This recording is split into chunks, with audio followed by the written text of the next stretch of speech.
Business from the floor is welcome and allotted for our agenda. When comments from the floor are made, you must first be recognized by the mayor, second, state your name and address for the record, and third, you will have no more than 3 minutes to state your comment or concern. There are copies of the agenda available at the back of the room. There is also a sign-up sheet to speak on floor items.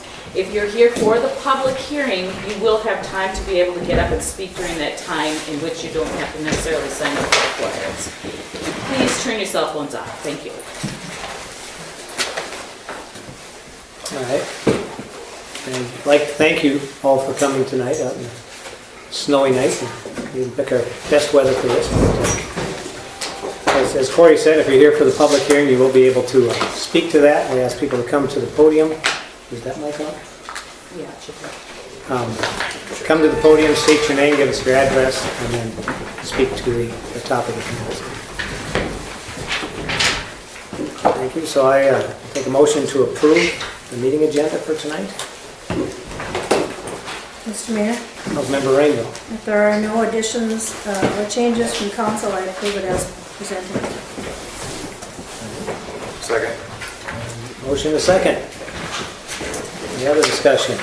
All those in favor? Aye. Motion carries. And we'll start off with the lieutenant, back from the warmer climes to reality. Yes, sir. Well, good evening, everyone. Mayor, members of the city council, city staff, citizens. The report for December of 2016, sheriff's deputies responded to 97 calls per service in that month, and it was a little lower than usual, not by much, but the total calls per service for 2016 were 1,374.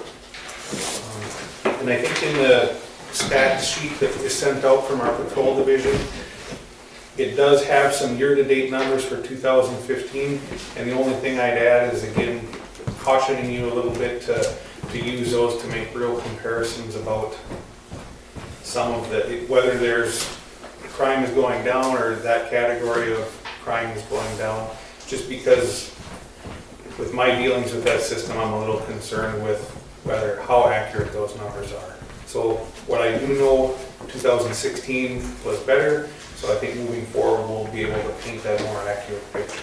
So I think we can use them for a reference, but I wouldn't use them as a definite saying this is what happened compared to 2015. So I just wanted to add that small piece of the puzzle for you. But it sure did look nice, though.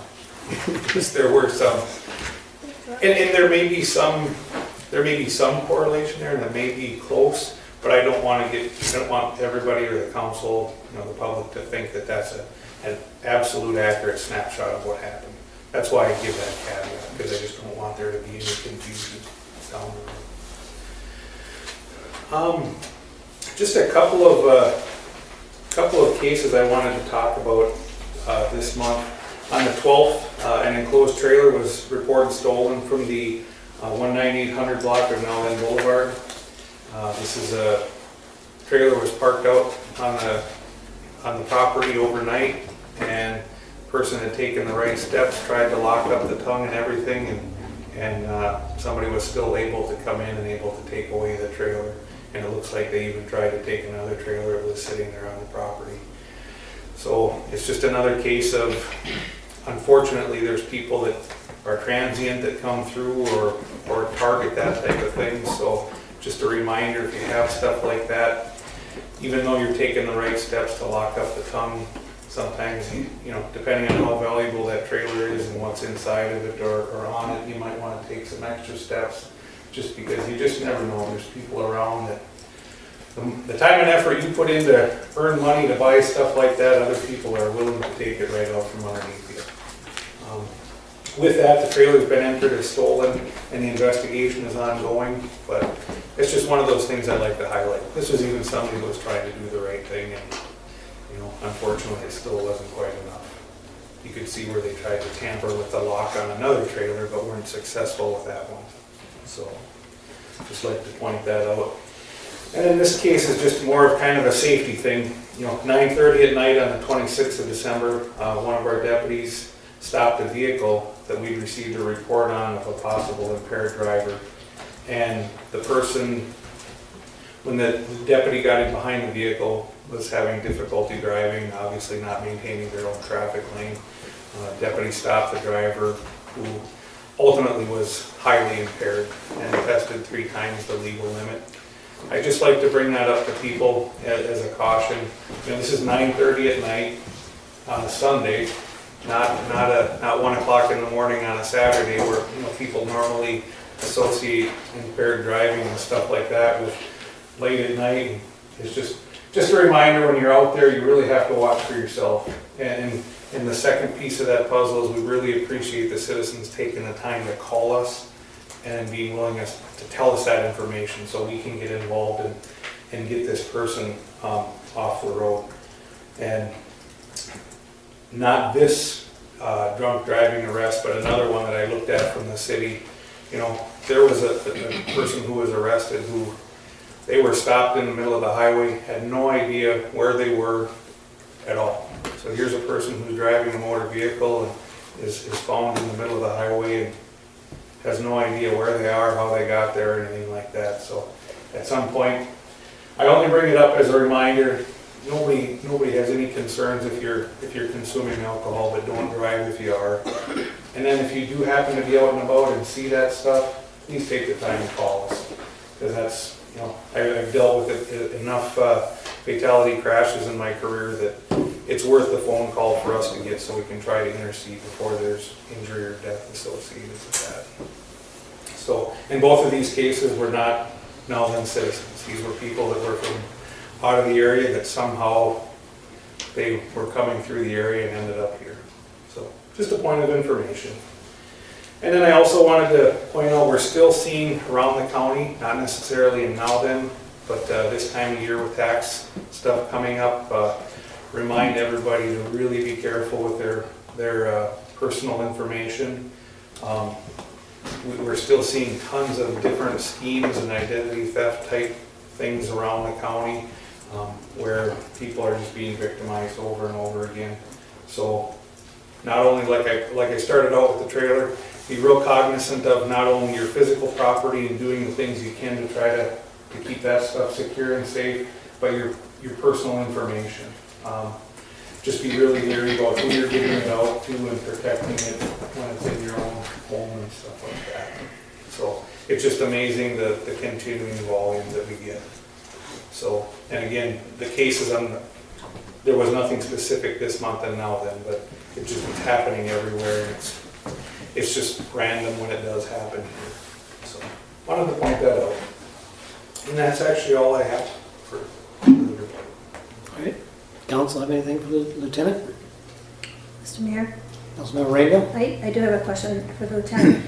On the Facebook police clips today, there was a comment about, it said Nowden area, as a female driver arrested, was I think intoxicated, had 4 children in her vehicle that were unresponsive, and now it's police clips and it's Facebook, but and one had tape over its mouth. Are you familiar with that incident No, from I'm not. some time overnight into today? No, I should have known about that, and even if it was in another city in this area, that would be something that would have crossed my radar. Okay. And I didn't hear that. Right. And one thing that I would, something to think about when you do see things like that is there's a lot of people just geographically, when they talk about now then, it could be, since we share a border right here with Sherburne County, it could be a little ways that way, and I wouldn't know about it that, unless you guys told me. But that is not All right, thank you. All right. Well, thank you, Lieutenant. Thank you. Welcome back. Thanks.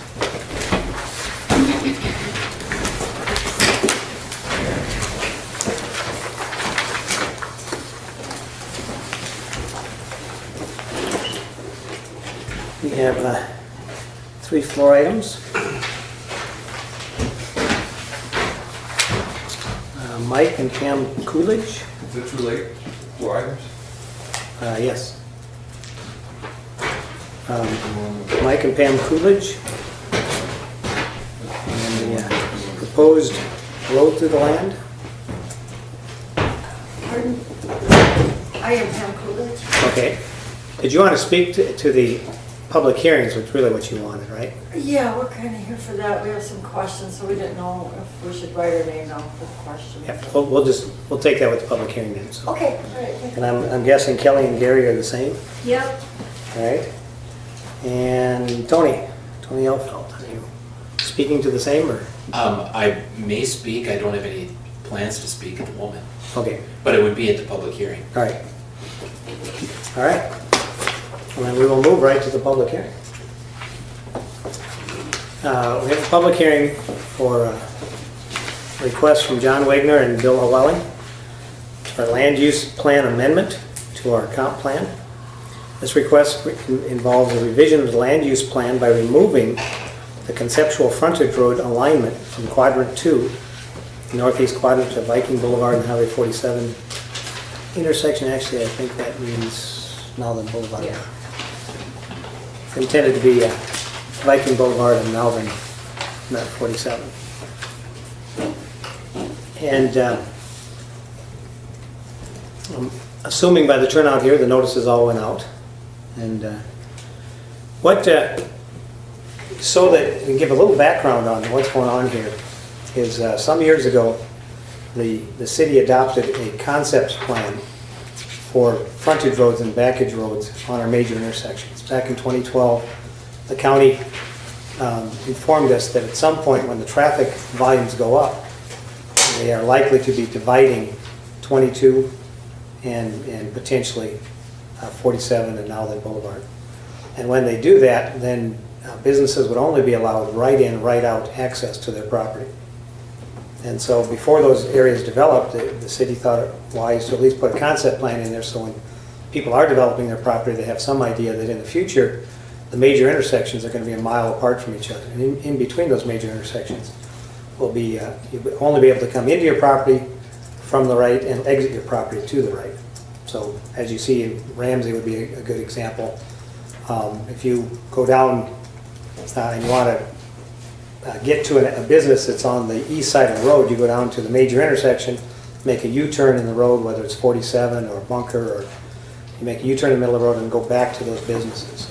So our intention was to, at least when people were starting to develop, have that in mind, that if they wanted better access than that, to keep in mind frontage road access to the major intersection so that people could get into your business without having to make U-turns in the middle of the road. This year, the council has decided that because that development by the county is likely some years off, and there were businesses that wanted to not have the threat of a road going through the middle of their property hanging over their head, the council decided at this point not to enforce that frontage road plan when people are developing. But it is part of our comprehensive plan, so in order to change that, we have to go to the Met Council, we have to go to the county, and then alert the neighboring communities that we want to change our comprehensive plan. So earlier last year, a property owner just south of here decided they wanted to take their land that they purchased, 80 acres, out of the commercial development area and put it back into residential. And they requested a comp plan amendment, which they were willing to pay for. And they wanted to go and convert their land back to residential so they could have their children come out and build homes on their property. Subsequent to that, the A&B Welding, the O'Wellings and their neighbors to the north, John Wagner, have been trying to work out a deal. The O'Wellings would like to have the property adjacent to theirs to the north to continue their development of their business. And they have the property on the southeast corner of Old Viking and Nowland Boulevard. And so they would like to make some type of exchange with Mr. Wagner getting the property here and Mr. O'Welling getting the property to the north. In order to do that, Mr. Wagner wanted some reassurance that he was not going to start building a building and then have a road go through the middle of it. And so we suggested that since there's a comp plan amendment already happening, that they could piggyback onto that if they were willing to pay the additional cost to go through the adjustment. They could piggyback onto a comp plan amendment that is in the process as we speak. And so because it's a land use change, we are obligated to have a public hearing so that people that are adjacent to the property know what's going on. And so that's why you're here tonight, because you've been received notice that there's a land use change affecting something near your border. Either you abut to or close to it. So what we are doing is we are trying to be cooperative with Mr. O'Welling and Mr. Wagner so that they can be assured if they make these changes, they can proceed without any surprises down the road. So that being said, I will open up the public hearing to comments from the audience. And again, please remember to come up to the podium, give us your name and your address, and then you can speak to the, ask questions or speak to the proposal before us.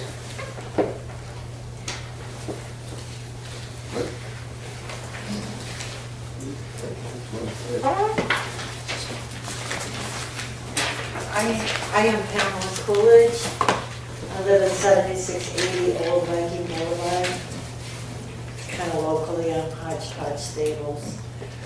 We weren't aware of this.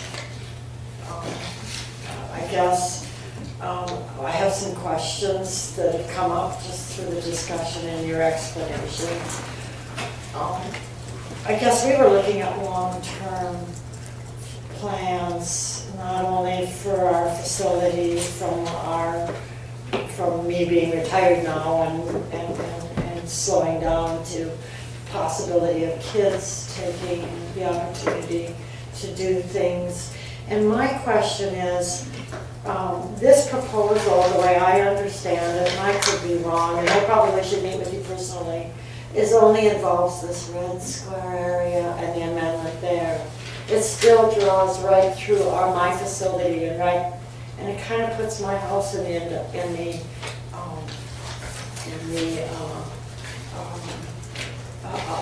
the business side of the road. I can correct you We're there. not residential. This addresses everything you see in that drawing there. That quadrant is everything. The red just happens to be the commercial district. So this would negate that whole road.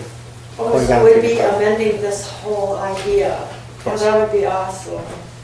Because it really does change my future outlook for me and for our family. Yeah, the only designation there is the red is already designated as a commercial Thank you. zone. so. Thank you. Okay, then, is there, my next question is do we have any, is some part of our obligation to seeing this amendment through? I appreciate A.B. Walde taking the time to do this and inform us. And is there any way we can obligate to see the amendment through? The opportunity for the public hearing is for you to weigh in that you would be either in favor of this going through or you'd be opposed for some reason. At this point, you're saying you would like it to go through, so you're supporting Mr. O'Welling and Mr. Wagner in their attempt to change the comp plan usage for that area. Yes, yes. So we'll put you down as a proponent of a supporter of the change. Okay, thank you. Thank you. I just thought that was basic concern, right? Thank you. All right.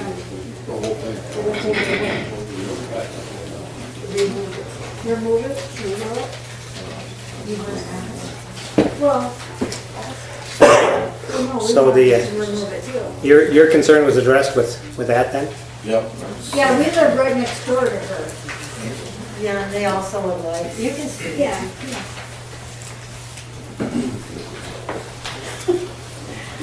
I'm Kelly Snezit and I live at 7720 Old Viking Boulevard, next to Pam and Mike. Yeah, we would like to get rid of that too. All right. So that's 2 in favor. Yes, yes. All right. Thank you. Anybody else want to speak to the public hearing?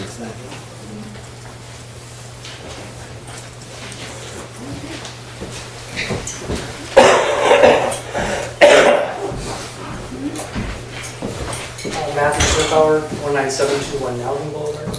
I guess I'm kind of curious, what is the alternative? So the frontage road is a concept, and so now, if I'm understanding this correctly, nobody really wants to move, right? And so nobody wants this frontage road. Right. Right. But you just, if I recall, mentioned that they're separating they're separating these two roads, that intersection in the future, potentially. So what is going to be the solution? Well, the solution would be at this point, when it comes, we don't know when it'll come. There, the county does road studies all the time. We don't know exactly what they're going to do with this or when they're going to do it.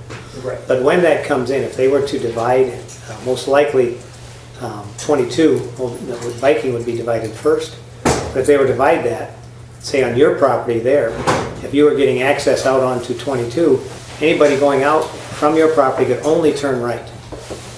And they would have to, if they wanted to go back east, they would turn right, go down to the intersection, make a U-turn and go back east. Anybody getting into your property would have to go down the road, make a U-turn and come back to your property if they were coming in off of Old Viking. Or they would have to go down to Now Then and access your property. If both Now Then and Viking were divided, then that would be a similar thing. I do it all the time. If you want to go get gas down on Sunfish and Bunker, you've got to go in, make a U-turn, get to the gas station, come out, make a right turn, U-turn to get back to work. And our point to this is before it developed, we wanted people to at least be aware of that. If it doesn't matter to your business, it's not a big deal. But as businesses develop in there and it's harder to get into there, we wanted to make sure people were aware there's a concept plan that could be applied there so that it made it easier to get onto a frontage road to go down to the major intersection and still have access. Now, because a number of these parcels are residential at this point, that would mean when they're going to develop that. So the frontage road would be blocked until commercial and residential people decided it was more profitable to them to sell the property and put up smaller lots on either side of the frontage road. Until then, nobody's going to lose their access to their land or their property because we're going to impose a road on it to them. It's just to try and make people aware. If you own the property there, your access could be limited once the county decides, or if the county decides to trade roads and make that a state road. Once it becomes a divided highway, then it limits your access. So it's not impending, it's not imminent, but the county's just giving us a heads up that that's their long-range plans. All right, thank you. Anyone else? Hi there, Hello? I'm Jonathan Burke, 7763 Viking Boulevard. I guess my question is this, can you show me a map of what is actually zone commercial in this area? Is there any of this zone commercial or is it all residential stuff? Well, you can Originally, see, there was no commercial there. do you have a map in front of you there? Or one that got sent out, but, and I assume this is, the letter here had the wrong address on it. I assume we're talking Viking Boulevard and Highway 47. Yes. It's supposed to be Nowland Boulevard. Supposed to be Nowland I think Boulevard. that's what concerned most of us, I think, here. Yes. So on your map, the dark spot there, you can see it over here on the color map here. That spot there, the red spot is the Okay. commercial. All right. So nothing has been rezoned, nothing's been talked about being rezoned. No. So I would also be in favor of removing this this road, or future road. That's it. All right.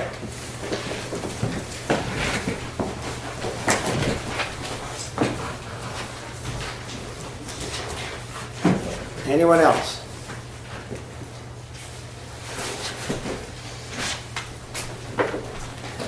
My name is Tony Alfeld. Assuming that there is a vote to remove the concept road, that doesn't mean that it will never happen, correct? Correct. Okay. Because as comp plans change every 10 years, as the city develops and people are saying, you know what, it's more beneficial financially to me to sell off my property as a commercial property. Some of these homeowners may say, you know what, my kids aren't taking over the property, or I can make a lot more money doing this. What we've tried to do as a city is not impose that. We've got people that want to keep residential areas that already are in the commercial area. You'll see it over here next to the nursery here on Nowland Boulevard across from the church. They wanted to keep their home, they wanted to expand their home. We made it possible to do that, even though they're in a commercial district now. They can still live there as long as they want, expand it, modify it, rebuild it. And when they're done, when somebody comes up and says, you know what, I'll give you this much money for your property, and they say, that's a pretty good deal. At that point, they can choose to do that. They're in a commercial zone, but until then, until they decide to do that, they can stay in a residential. those that are outside the commercial zone that are adjacent to it may want to come to the city at some point and say, we would like to see you expand the commercial zone, so when I sell my property, I can get more dollars for it as a commercial property than a residential property. But that can all change as the city grows. But right now, we're saying that this comp plan update, we're in the process of updating our comp plan for 2040, and that will be taking place this next year. These people wanted to have that before that. They didn't want to wait to see what the new comp plan was going to do. Okay, thank you.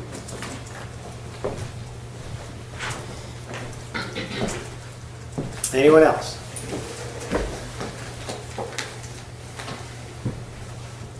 All right, seeing no other hands or anybody else coming up, we will close the public hearing. And we will move on to the planning and zoning. The first thing on the planning and zoning is the Wagner Orwelling request. Mr. Mayor, Councilmember Rainville. based upon discussion at the January 5th City Council meeting / workshop and the findings of facts provided by our planner, Liz Stockman, I move the council approves the request for an amendment to the city's 2030 land use plan, subject to the conditions listed in the document as it relates to removing quadrant 2, which is the northwest quadrant of Viking Boulevard and Nowden Boulevard, from the Viking Boulevard Transportation Plan and Land Use Study, which was adopted as part of the Nowden Comprehensive Plan of December 2013.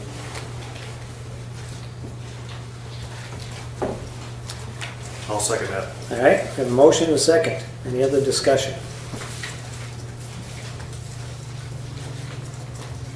Seeing and hearing none, all those in favor of the motion?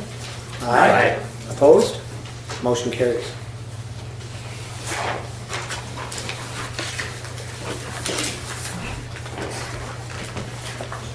We're on to item B, Corey and Haley Sheldon.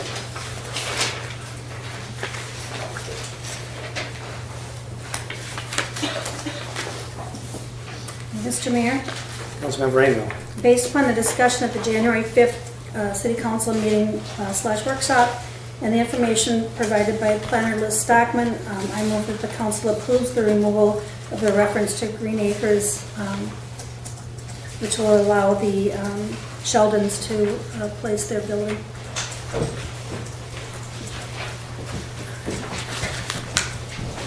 Second. A motion and a second. Further discussion. Mr. Mayor, Councilmember Bettinger. from my understanding, this needs to go back to P&Z for public hearing and discussion. I thought the workshop, Liz said no. I think she said it does. Said we could send it back there if we wanted to discuss it further and make sure it's clarified. But I think that reading through the documents she provided, it was pretty clear that the intention was to not restrict people to the Green Acres. You're amending the ordinance, and I think that needs to go through a public hearing. Yeah, I think she was talking about to go back to P&Z first to make the recommendation, let it hold a public hearing. That's the way I understood it. All right. Well, would you like to amend your motion to get that clarified through the planner? At this point, no, Mr. Mayor, in looking at the Councilmember Bettinger's question, Liz Stockman, the planners, said otherwise, recommendation, despite whether the intent was to remove all reference to Green Acres, if said reference remains in the zoning ordinance, it is legally applicable to properties in the city. Staff is asking for City Council direction on this matter to make all sections of the zoning ordinance consistent in its reference or not to Green Acres. If the council concurs that all references should have previously been removed, one option would be to formalize such and include the change with the planned fee schedule adoption.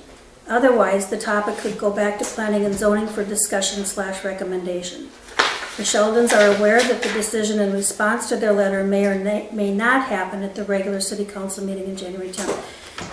And to further that, I remember Liz stating that it could go back to planning and zoning, as she stated here. And even there was a question to the Sheldons about that fact that would delay it if we went back, but they weren't gonna plan to build. But the Sheldons said they would start building as soon as we made this decision. And I don't ever remember her referring to a public hearing. Mr. Mayor, I just want to, in talking with Liz, the reason why she referenced including in the change with the plan fee schedule, because that was going to go to public hearing. So she figured she could incorporate them together if we were planning on having the fee schedule go to P&Z this next month. So that's what it was referencing. So my understanding with Liz is it does need to go to public hearing to get those changes made. So again, would you like to amend your motion to include the public hearing? Given the With the additional recommendation? Yeah, given the additional information, yes. All right, other comments?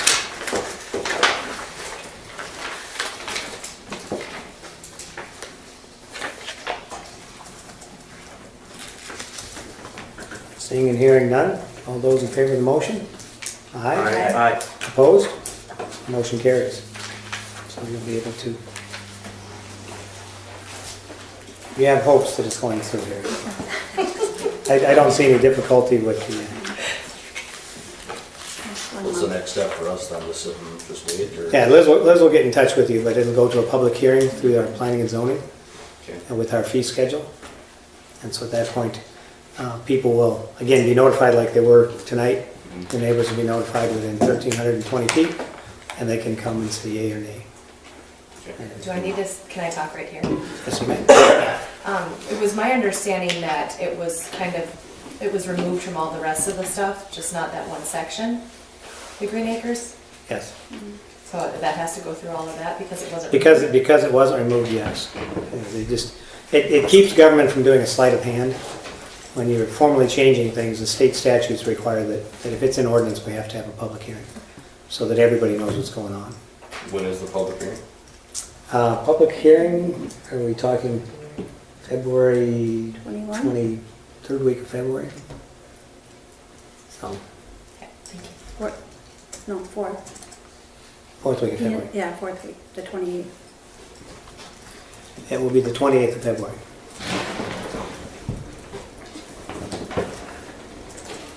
All right.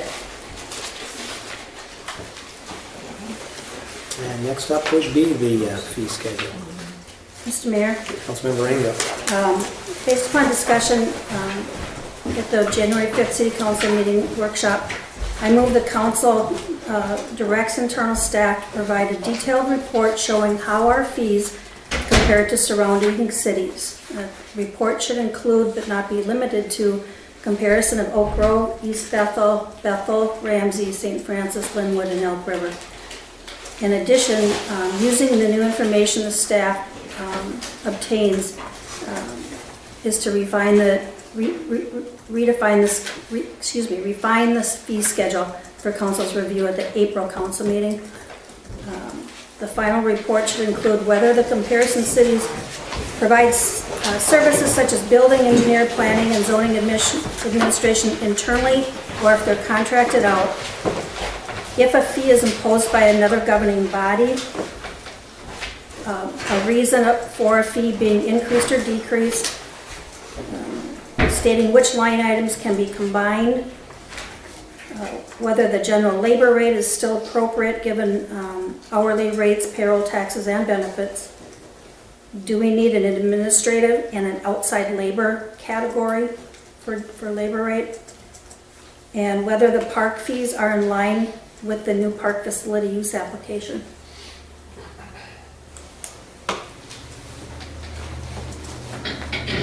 You don't want her to Yeah. give you that in writing. I'll send it to you, Corey. And so that was a motion. I'll second that. All right, we have a motion and a second. Discussion. Mr. Mayor, Councilmember Bettinger. I would like to move forward with our fee schedule we have now, to gather all this information that Councilor Rainville is requesting that's going to take time, it's gonna take months, and in the meantime, the building inspectors asked us for these increases based on cost. All our fees really are based on what it costs to provide the service today, the way we do business. To lower these fees, we're gonna have to change the way we do business. So there's ordinances, so we have less IUPs, that type of thing, but if the way we're doing business today, these are covering, is what we need to cover the cost to take care of business. So I think we should move forward with them today and then do this research, and then we can come back 2 months from now, 6 months from now, whatever it takes to get the rest of that information. Mr. Mayor? Councilmember Rainville. So Councilmember Bettinger is concerned. I would prefer that we have information in front of us and we can make that decision. We are giving them till April in this motion to provide that information. I think it's important that we get information from the neighboring towns, neighboring cities. There's always been discussion that our fees are too high and people don't move here, people don't build here because of fees. So I'd like to see how we relate to everybody else, and I think that this is a good time to have direct staff to do that report. Mr. Mayor, Councilmember Bryan. another reason to postpone finalizing these fees today after a conversation with the city clerk is based on business that we've yet to get to on tonight's agenda. Our fee schedule could change. The filings for public notices that currently our residents and the city is paying could be adjusted based on whether we have to pay for the notices or not, and that would affect the fees as well. My understanding is that the fees that are in place would remain until changed. And so Councilman Bettinger, you were basically referring to the building inspector's request to raise a number of them up to $95. And that we might be shortchanging ourselves if it's costing him $95 and we're not charging $95. Is that, am I understanding that right? That's correct. But the rest of the fees will remain as they published. And so there is some potential shortfall if it's truly costing us $95 to do things. But I think to the point of discussion here, that there have been comments over the years that it seems like it's very costly to do business in Nowland compared to other cities. And I think it's important that we determine if that's true. Do we lower our fees? Lower our costs so we can lower our fees. And if it's not true, we can address it and say, no, our fees are comparable or lower than those around us. So I think the only sacrifice we make here is the request that the building inspector had for a couple of fees to move up to $95. Mr. Mayor? Councilmember Rickert. Two things. Number one, I agree, and we do need to look at our fee structure. But I agree with Councilman Bettinger's comments about we need to look at how we do business. And obviously, I think that's where a lot of the fees do come in, is how we want to do business, how we conduct that, and what we charge for that. So I have no issues, taking a look at this and continuing to look at it, but look at it, just beyond this as well. This is just the set fee structures, but how is the city going to operate and how do we want to do that? So it's not just excluded to this, but look beyond, how are we conducting ourselves in business, and therefore all fees. And then secondly, if we were going to try to piggyback the Sheldon's request on with this for a public hearing, how does that affect that now?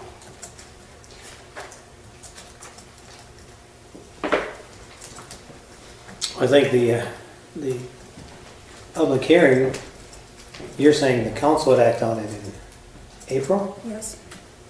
And the public hearing would be February 28th?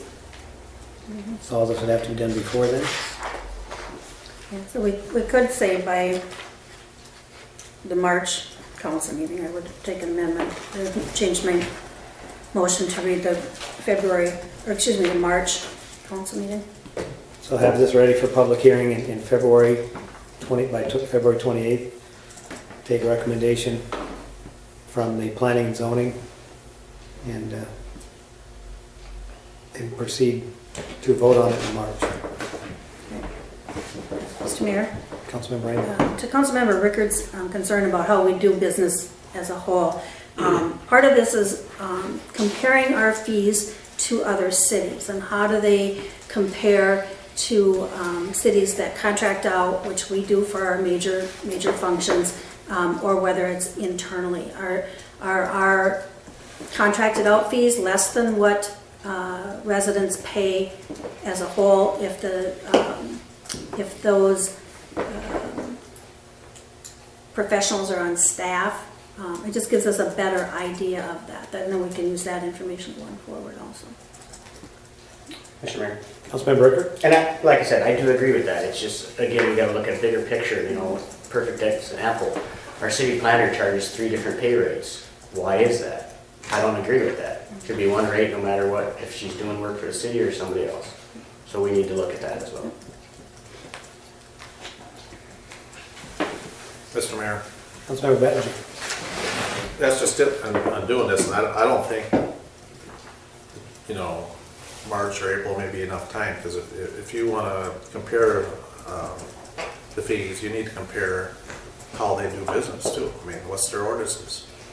You can't just, their ordinances could be completely different, which makes them to do business differently. It ain't just whether they hire a consultant or not. So I think if you have to compare apples to apples, you got to look at the whole picture.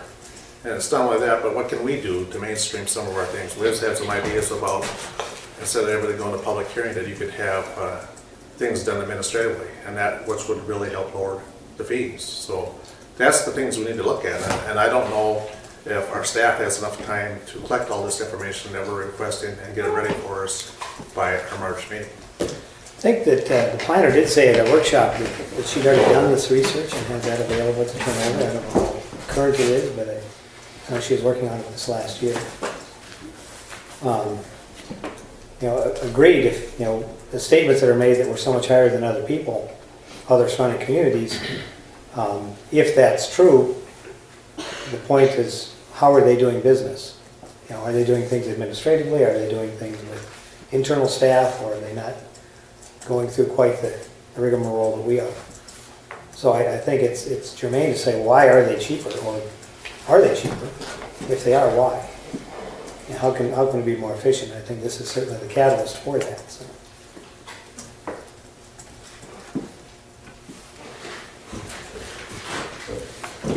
Do you have something germane to this? Yes, John Kisselish, Nutley County Record. I deal with fees, by newspaper fees, and in some fee schedules and stuff like that in different cities, and also in the city that I live in.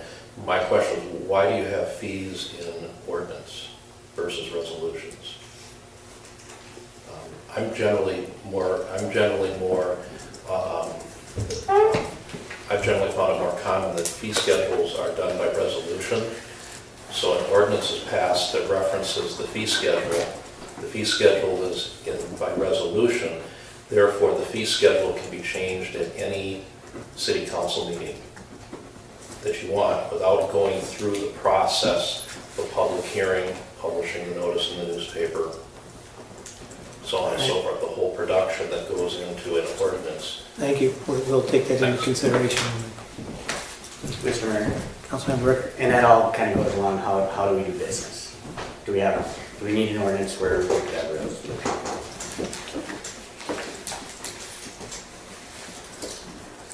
Well, I think that's why it's important to, we take a look at these and say, this is how it's been. Is there a better way of doing it? If there's a better way, is it a more cost-effective way?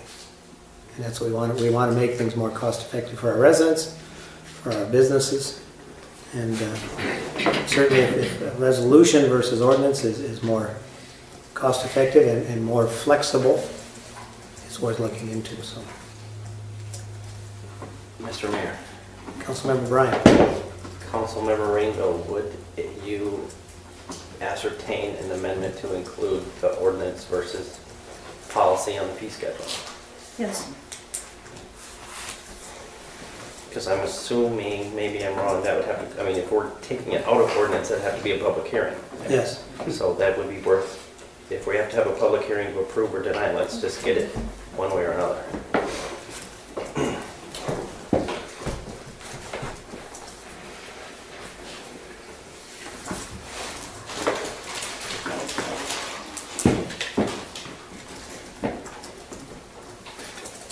All right, anything else from the council?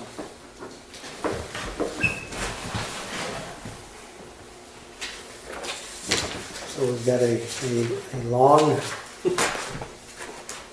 motion that you will get a copy of with amendments to it. Any other discussion on that motion? Mr. Mayor, the only thing I'm concerned about is just the timetable. If staff is able to do it, that'll have time. And again, we're trying to piggyback something else on top of that, so that's what's kind of challenging. Is it possible for the Sheldons to have a separate public hearing? So we don't tie them down, they could have something in January here yet. Yeah, I don't know, there's still time for noticing that?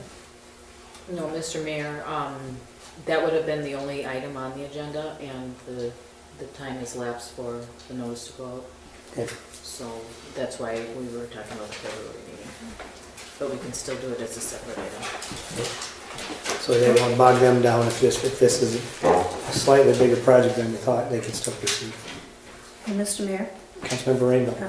Then if we are able to do a separate public hearing for the Sheldons, I would then go back to the initial motion that had by the April council meeting, which would give staff additional time.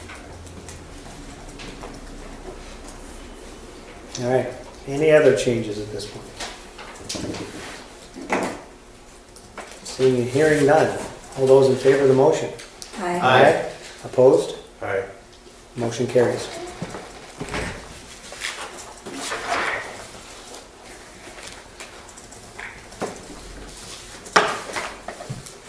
Item 5 there, Todd and Mary Halbrick at the workshop. We discussed putting that on hold until we as a city decide if we're going to adjust our fire call fee. Do we have on our website the fire charges? Probably be a good thing there to put on our website that people can speak with their insurance companies for a rider to get the full $2,000 coverage. But until then, that we're going to tell the Halbricks we would hold off trying to collect on this. Mr. Mayor, Councilmember Bettinger.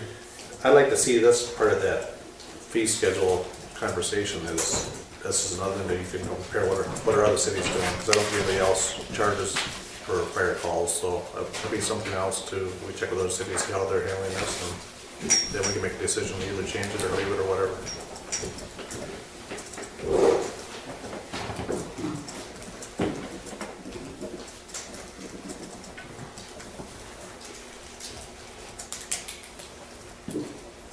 Mr. Mayor, Councilmember Bryan. point of inquiry, do we need an amendment to the previous motion, or does that get included in Mary's?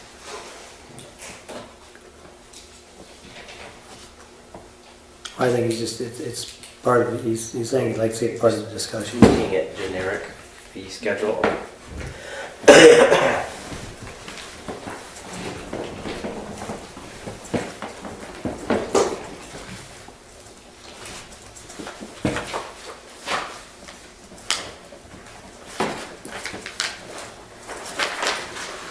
Mr. Mayor?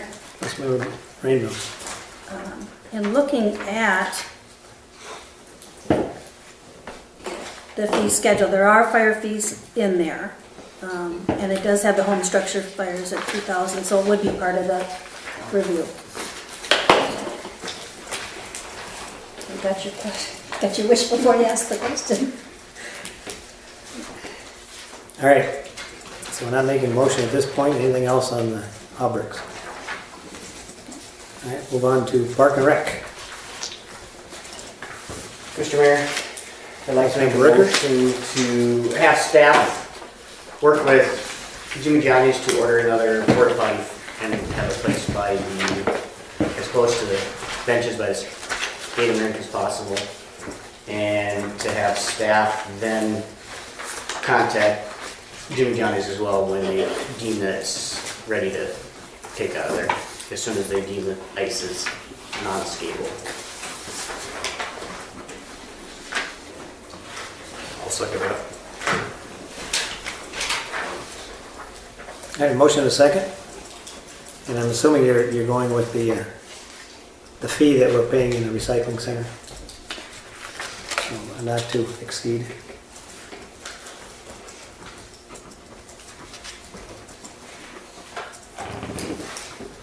All right, any other discussion on that? Mr. Mayor? Councilmember Rainville? I just clarification. So the weekly cost is the same as, the monthly is the same as 4 weeks. So, and given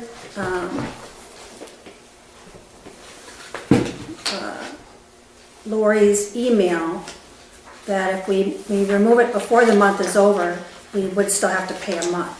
So would it not be more beneficial to rent it per week? And instead of, because if Mother Nature decides that halfway through that month, we're not gonna have ice anymore, we will be paying for something that we won't be using, and we don't benefit by a monthly fee versus a weekly fee.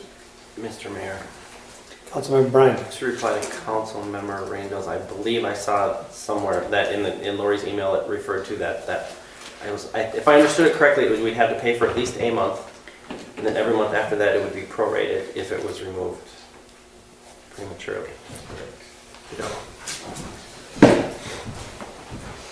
When I read it, is that if the toilet is removed before the month is over, the first 28 days need to be paid for. So is that because where the first sentence says the code of 103 per month. So I'm reading it's 103 per month, but if we take it out partway through that month, we're still going to pay for the month. We'd have to pay the first 28 days. No month is 30. So we'd have to pay for 1 month, Yeah. and then the rest was prorated. That's why I understood it. I mean,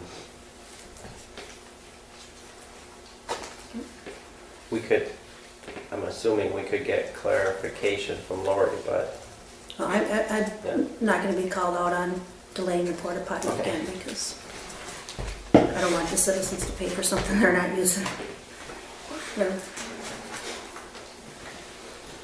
All right, any other discussion? Seeing and hearing none, all those in favor of the motion? Aye. Opposed? Motion carries. And I think at the workshop we talked about the use of the tank truck is really for the future. There's no action required at this time, is that right? Okay. Move on to the consent agenda. Mr. Mayor, Councilmember Bettinger. I'll make a motion to approve the consent agenda. second. Motion and a second. All those in favor? Mr. Mayor? Councilmember Rainville. Just to, one clarification is that at the workshop we realized that there was a change in verbiage for the council meeting minutes and that that change is made. Accept that. Motion. All right. All those in favor of the motion? Aye. Aye. Opposed? Motion carries. Mr. Mayor? Councilmember Rainville. Under council items, letter A, resolution 2017-01, I move that council moves forward with the recommendations as presented by Councilmember Rainville, which also included acting mayor as Mayor Rainville. Second. Motion and a second. Discussion. Mr. Mayor, Councilmember Rickard. so Councilman Rainville, are you saying that you are not willing to make the changes that were discussed at the workshop? Mr. Mayor, to Councilmember Councilmember Rickard. Rainville. I'm presenting this that we accept it as it was presented to me and as it was presented to the council originally. So again, not accepting what we discussed at the workshop. Correct. So, Mr. Mayor, Councilmember Rickert. Again, I'm not sure why Councilman Rainville wants to make some of the changes she wants to make, especially in Park and Rec liaison and Road and Bridge specifically. We have, in my opinion, two people who are much, again, nothing against the people who she has listed, but I believe the people we talked about leaving in those positions are much more qualified than the people she has listed. We had members of one specific committee voice their opinions on that liaison as well. Road and Bridge, that's Randy's forte. Why to not have him in that position, I think, is definitely wrong. We got more information about the paper. Again, my argument is, for years, Mary has been, Councilman Rainville has been talking about zero cost. And we now know it's not necessarily zero cost. It's zero cost for this year, but then there are other costs involved. If citizens want to get a subscription, it's 2.5 times what it is the other paper. So there is cost to the citizens that way. But again, my whole point, and what I've argued all along, is distribution. And we've seen by the numbers that was supplied to us, distribution numbers are considerably different from one to the next as well. Mr. Mayor, Councilmember Bryan. as far as the record goes, the citizens can get a free subscription. They don't have to pay anything for it. It shows up in their email every week. There's no cost to that. They can load it up, look at it online. There's no cost for that either. To the liaisons for the Planning Commission, the Park and Rec liaison, and the Road and Bridge liaison, the liaison is a liaison based on City Policy 1-4-3. That they're a non-voting member, and the role shall be limited to the clarification of council direction to the commission committee, and to report back to the council the substance and intent of the commission committee recommendations. I can handle that. Mr. Mayor, Councilmember Rickert. but your experience in Road and Bridge and what your contribution could be to Road and Bridge does not even come close to Randy's experience and knowledge. And no offense. I hear where you're coming from. My experience with Park and Rec, I've been on Park and Rec for probably close to 8 years. We had committee members who stated that, they would prefer me to be there as well. This, to me, when I first saw this, it was shocking, and I don't understand why the change. And Councilman Rainville has not given any reason for the change, other than this is what I'd like. Mr. Mayor? Councilmember Rainville. Councilmember Rickert's comment on the publication size or the distribution size. We did receive information today in regards to the Union and the Elk River Star, and they have a total delivery route of 1480. Well, that's very misleading. If you look at what they're talking about, they have a count and then percentage of the road and now that. So I don't know if that count is our 50% is that count, or if it's 50% of the count that they provide. I don't know for sure. It does say 1480, but they talk about the shopper. The shopper, those numbers aren't applicable because those don't publish the notices. They're Anoka 13. I looked on the website to try to find those locations. I never found the Anoka 13 on their website, so I couldn't even tell you where that goes to. The Anoka Scotsman, I've never seen that. The Anoka Shopper again, Ramsey 12. That doesn't count. Again, that's not applicable because the legal notices aren't published in it. The Elk River Star News, the Route 22, that's not on their list either, or their map, so I don't know where that is. And they may claim that there's that many, but again, I know people on the eastern side of the city that have not received those newspapers. So I believe the Anoka Record is a better value for our residents. It's a savings to them, whether they have, whether items are published in the Record or if it's in the Union. Both of those are available online. Everybody can access that information for free. There are free publications at different locations within the city that residents can pick up. People do go into Town Hall to pick up the Anoka Union, so people do go pick those up. But this is a savings to our taxpayers. It's a savings to the city, which is the taxpayers, in that for 2017, there would be no charge to us. And if at any time I said that it's free, it's based on the proposal that was provided by the Record at the time. So in 2016, the proposal was to provide the service for no charge. I can only speak to the existing proposal in front of us at the time, whether it be this year or last year. So I've never said it's going to be free forever. As far as the liaisons, it's my prerogative to put forward my recommendations. Any council member has that.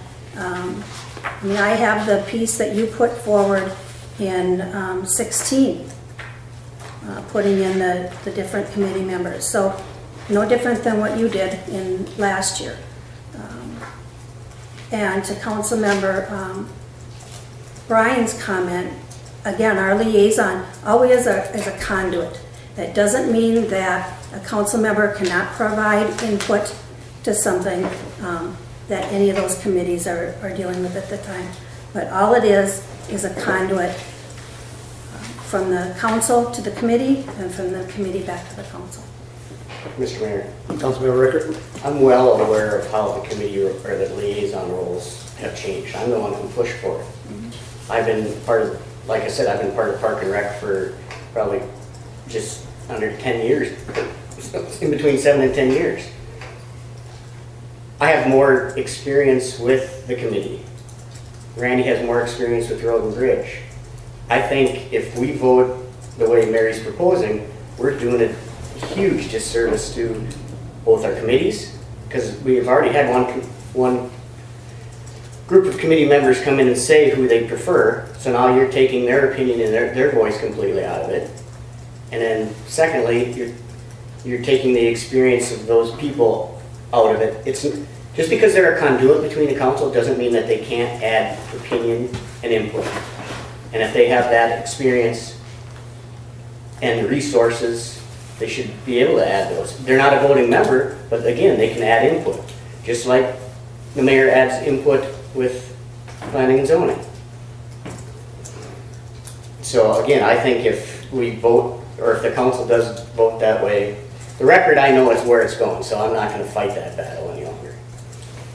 But I think if we vote changing Park and Rec and Road and Bridge, I think it's a very huge disservice to our citizens and our committees. Mr. Mayor, Councilmember Bettinger.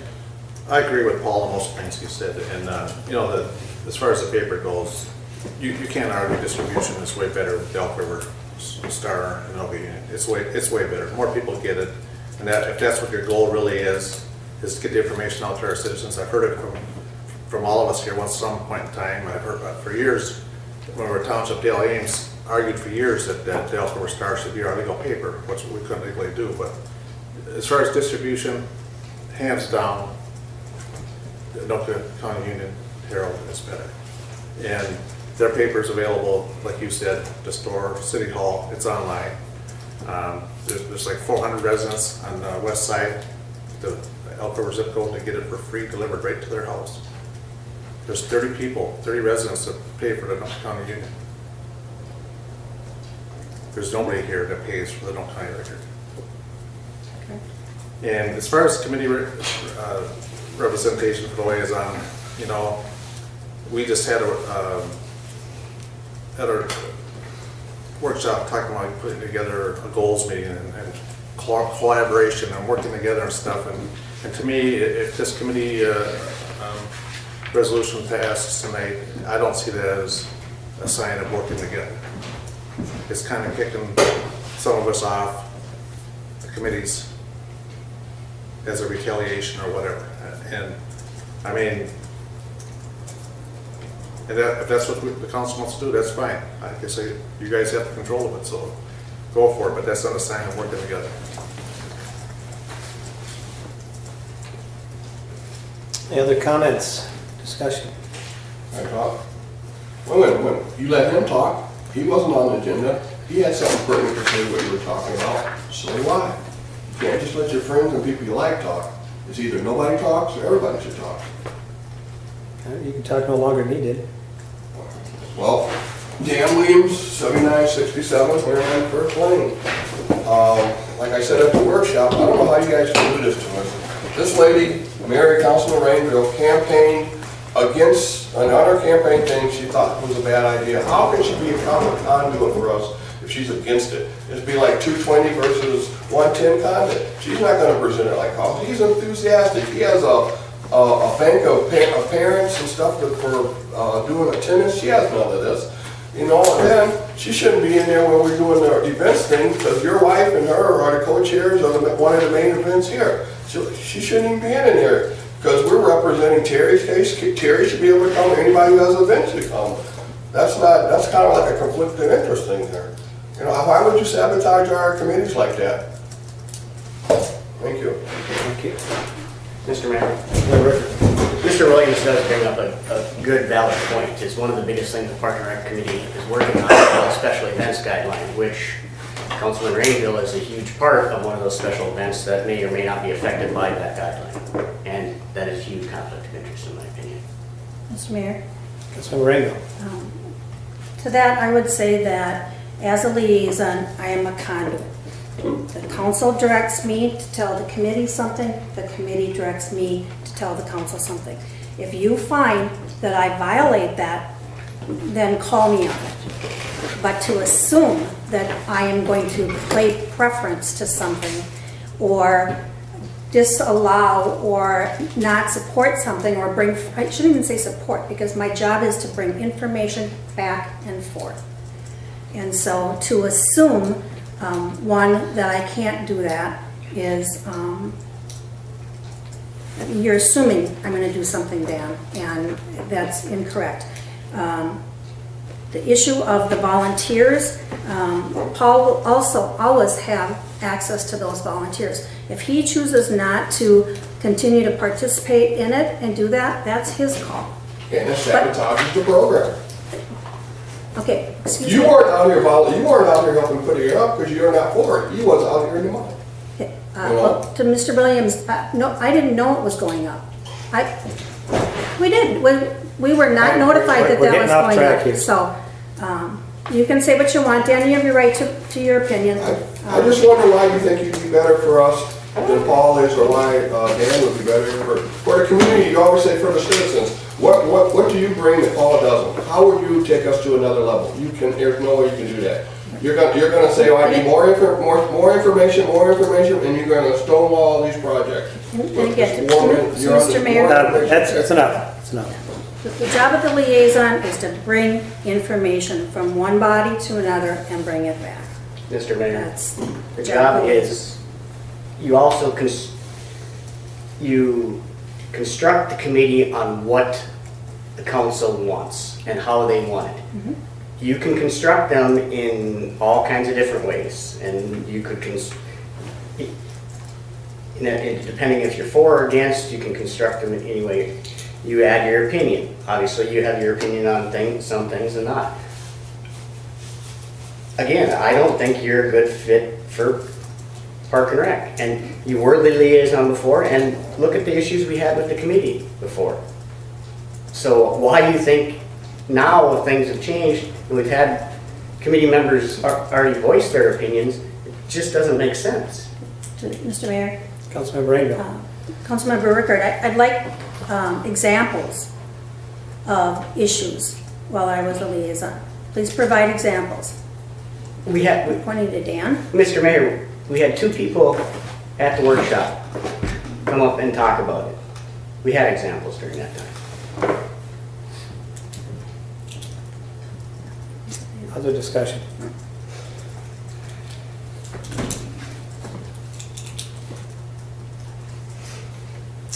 Seeing and hearing none, we have a motion before us to accept Resolution 2017-01 as submitted by Councilmember Rainville, with the addition to what we received to have Mayor Rainville as acting mayor. All those in favor? Aye. Aye. Opposed? Aye. Motion carries.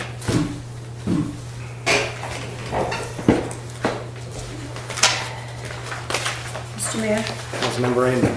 I move that the council approves Resolution 2017-02, which is a resolution appointing a city responsible party.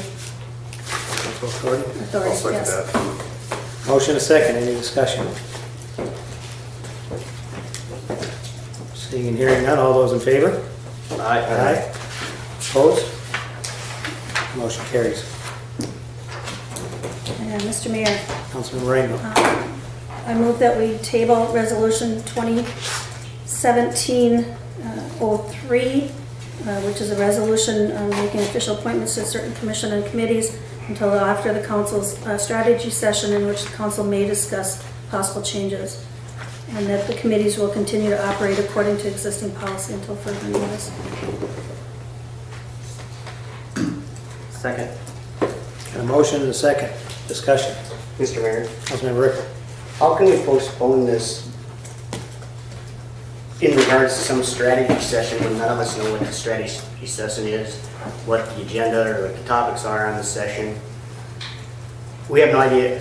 I have no idea what we're talking about, so how can we postpone this because of that? Mr. Mayor. Councilmember Bettinger. Yeah, I agree with Paul with that point, but also, this is part of the committee's frustrations in the past has been is everything gets tabled. The council never gets nothing done. Everything's tabled, and here we are. This is a very simple thing. If we have a strategy meeting and we have changes we want to make in the future, we can make them then. Let's just move forward so that the committees can appoint their chairs and stuff, and this is the time of year it's supposed to be done. Let's get it done. My understanding, your motion would be to have the committees and commissions continue as they are, Yes. and so the chairs would stay in place until there's further discussion. Yes, Mr. Mayor. All right. Other discussion.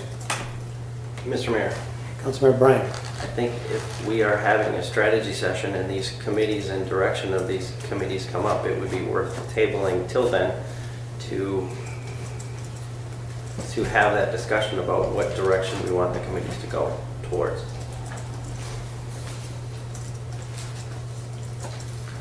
Mr. Mayor. Councilmember Bettinger. But the appointments has nothing to do with the direction that we want them to go. They're just appointments to serve on the committee. And again, we're a council of inaction is what this council is becoming. Let's just keep tabling it, tabling. It's been going on for a few years now. It takes forever. Look how long it took us just to get a porta potty for the ice rink out here. The season's half over. Let's be a council of action. Let's get things done. Let's serve our residents. I guess I want to challenge that, because we discussed last spring when we talked about buying the boards that we would want to talk about warming houses and benches and bathrooms, and that was all discussed back then. The fact that nothing happened prior to that is not this council's fault.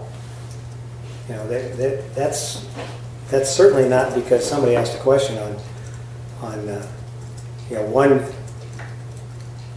one submittal on a porta potty that didn't even take into account a company that we're already dealing with on a monthly basis. That's something that could have been taking place months and months ago. But when the season comes, we're going to need these features. So I think that that's not an appropriate assessment of that somehow a delay on the part of the council. I do think it's responsible for the council to make the most efficient, effective use of taxpayers' money. So sometimes the questions do come up, are we doing it the most cost effectively? But the fact that it was brought up late shouldn't shortchange the discussion on are we doing it most cost effectively. I think that to Mr. Councilmember Bryan's comment here, that if there is redirection on any of these committees or commissions, I think it would be, rather than just appoint people, say here's where the committee's going, to make sure that they still want to be part of that. You know, the assumption that if you're going to change it, I just got appointed, but I don't agree with the change, might be surprising. So at this point, there is no change. You can continue with the committees as necessary. Apparently, planning and zoning has no business for January at this point, so they won't even be meeting. Park and Rec had no business, and I don't know what's burning down in the road and bridge area at this point. So I don't think it's a problem to allow them. I don't think it sets the city back at all. Mr. Mayor, Councilmember Rickard. can you answer the question, what was the point of going through all the roles and responsibilities of all the committees here last year then? As far as, Well, again, I don't know what this session is that we're supposedly gonna have, defining, where we're going, so again, I'm trying to figure out. I think the session is, we want to get together. We have never discussed the comp plan. We've never discussed the park and trail plan. We've never done a thorough job, even on the road study. So what we're trying to do is give staff direction so they come up with specific goals. We're trying to give committees direction as to what would be beneficial advice coming back. And so the clarification is we've got right now a park and rec. We kind of avoided the park and trail fund that we have and the park and trail plan that we have and focused mostly on rec. So the discussion to me would be, do we want to have a park and trail focus and a recreation focus? Is it appropriate for people that are more concerned with park and trail to bog down those that are more concerned with recreation or vice versa? And so the big picture is what we'd be talking about. And then people say, if it's going to be that, I'm really interested or I'm not. Mr. Mayor, I'll beg to differ 100% with that, because years ago specifically, you pushed hard for park and trail and the trail plan.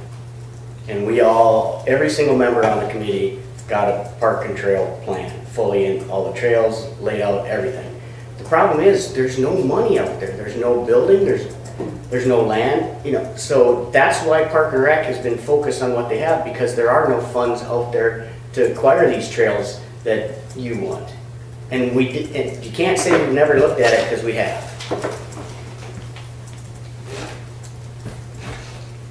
I just don't recall it coming up at meetings in recent times.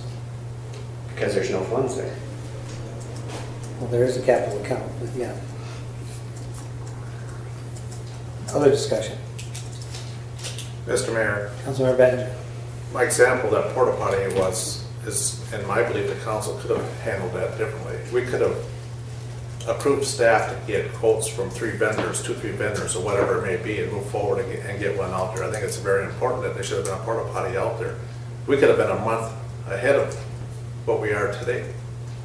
That's my point. We got tabled because we wanted more information. We should need staff to make that decision. All they should have to do is there should be a policy. Get 3 quotes. All we should have done is, yes, we want one there. You go ahead and get the quotes, get it done. Should have been that simple. We're micromanaging. We're overthinking things. We're micromanaging. That was never presented to us, Councilmember Bettinger.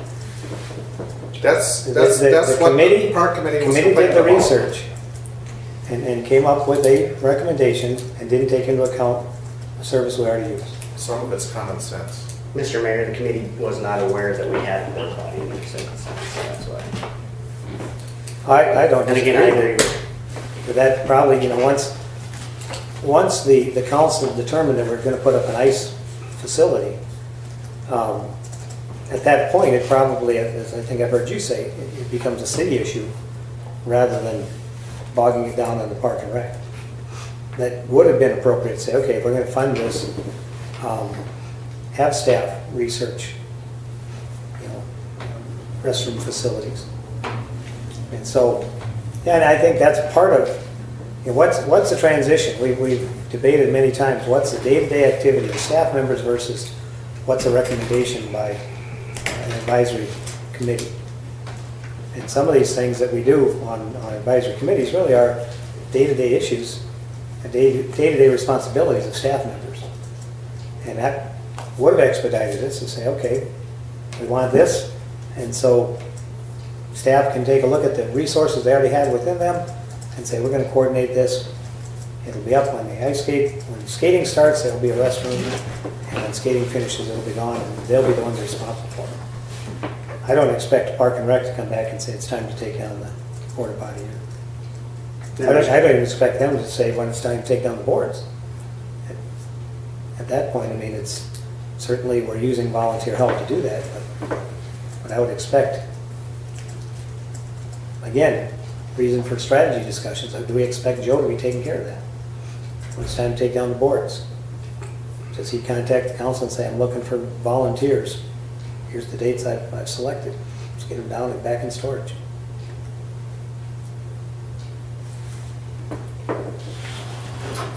Other discussion?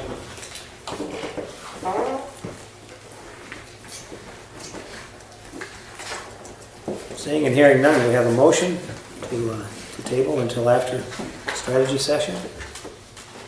All those in favor? Aye. Aye. Opposed? Aye. Motion carries.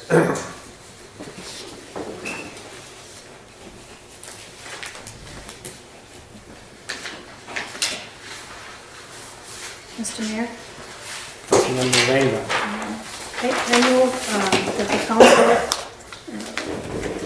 accept the accompanying resolution in regards to the LMC handbook and direct staff to order a League of Minnesota Cities handbook for Minnesota cities for any council member requesting one.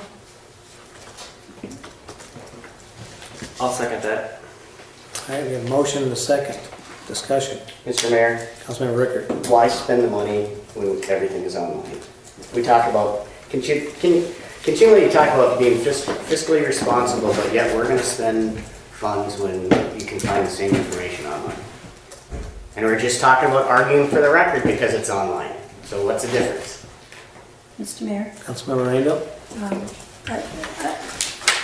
I don't follow your thought pattern, Councilmember Rickert.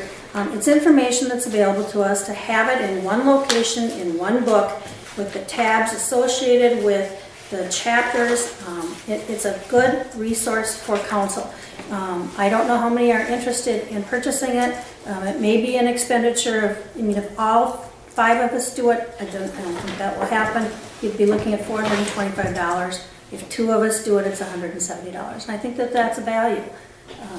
It's something that allows a council member to do their job, to look at the laws that affect the city, and all of the information is in one spot, and it's professionally done. And so it's easy to read, easy to use. And Mr. Mayor, I use all the same points and arguments for saying it's online. You know, the search button, any topic you want to look at, everything's a professional website, it's all access to one website. Again, it's cost, new cost. Mr. Mayor, Councilmember Bryan. I understand it's online. I personally am going to be taking advantage of it online, but I also understand that just because it's online, that doesn't mean it's the most economical, easiest thing to search. I've seen that in numerous websites where, yes, it's posted online, but the mechanism to search is not the easiest thing to do. And I also understand that some people prefer paper. So if any council members want to have a book, I'm okay with it. Other discussion? Seeing and hearing none, all those in favor of the motion? Aye. Opposed? Aye. Motion carries. Mr. Mayor, Councilmember Bryan. I have a requested council action, a motion to change to the Nelvin City Council Policy, Chapter 1, Section 1-1-11. Having been to plenty of city council meetings, I think we can improve our processes where in the agenda, where to make sure that the agenda items are presented with more time for staff to prepare the agenda, as well as more time for council to review. And I noticed that having more information is better to aid in clarifying for the mayor, council, and public. I'd like to suggest some changes to Chapter 1, Section 1-1-11 of the City Council Policy, as documented that all agenda items placed by mayor, city council members, city staff, contract staff, and the public shall conform to items A through C below as listed. Members of the public wishing to place items on the agenda shall be directed to submit their request to the city clerk treasurer. All requests to place an item on the agenda by city staff will be reviewed by the city clerk treasurer.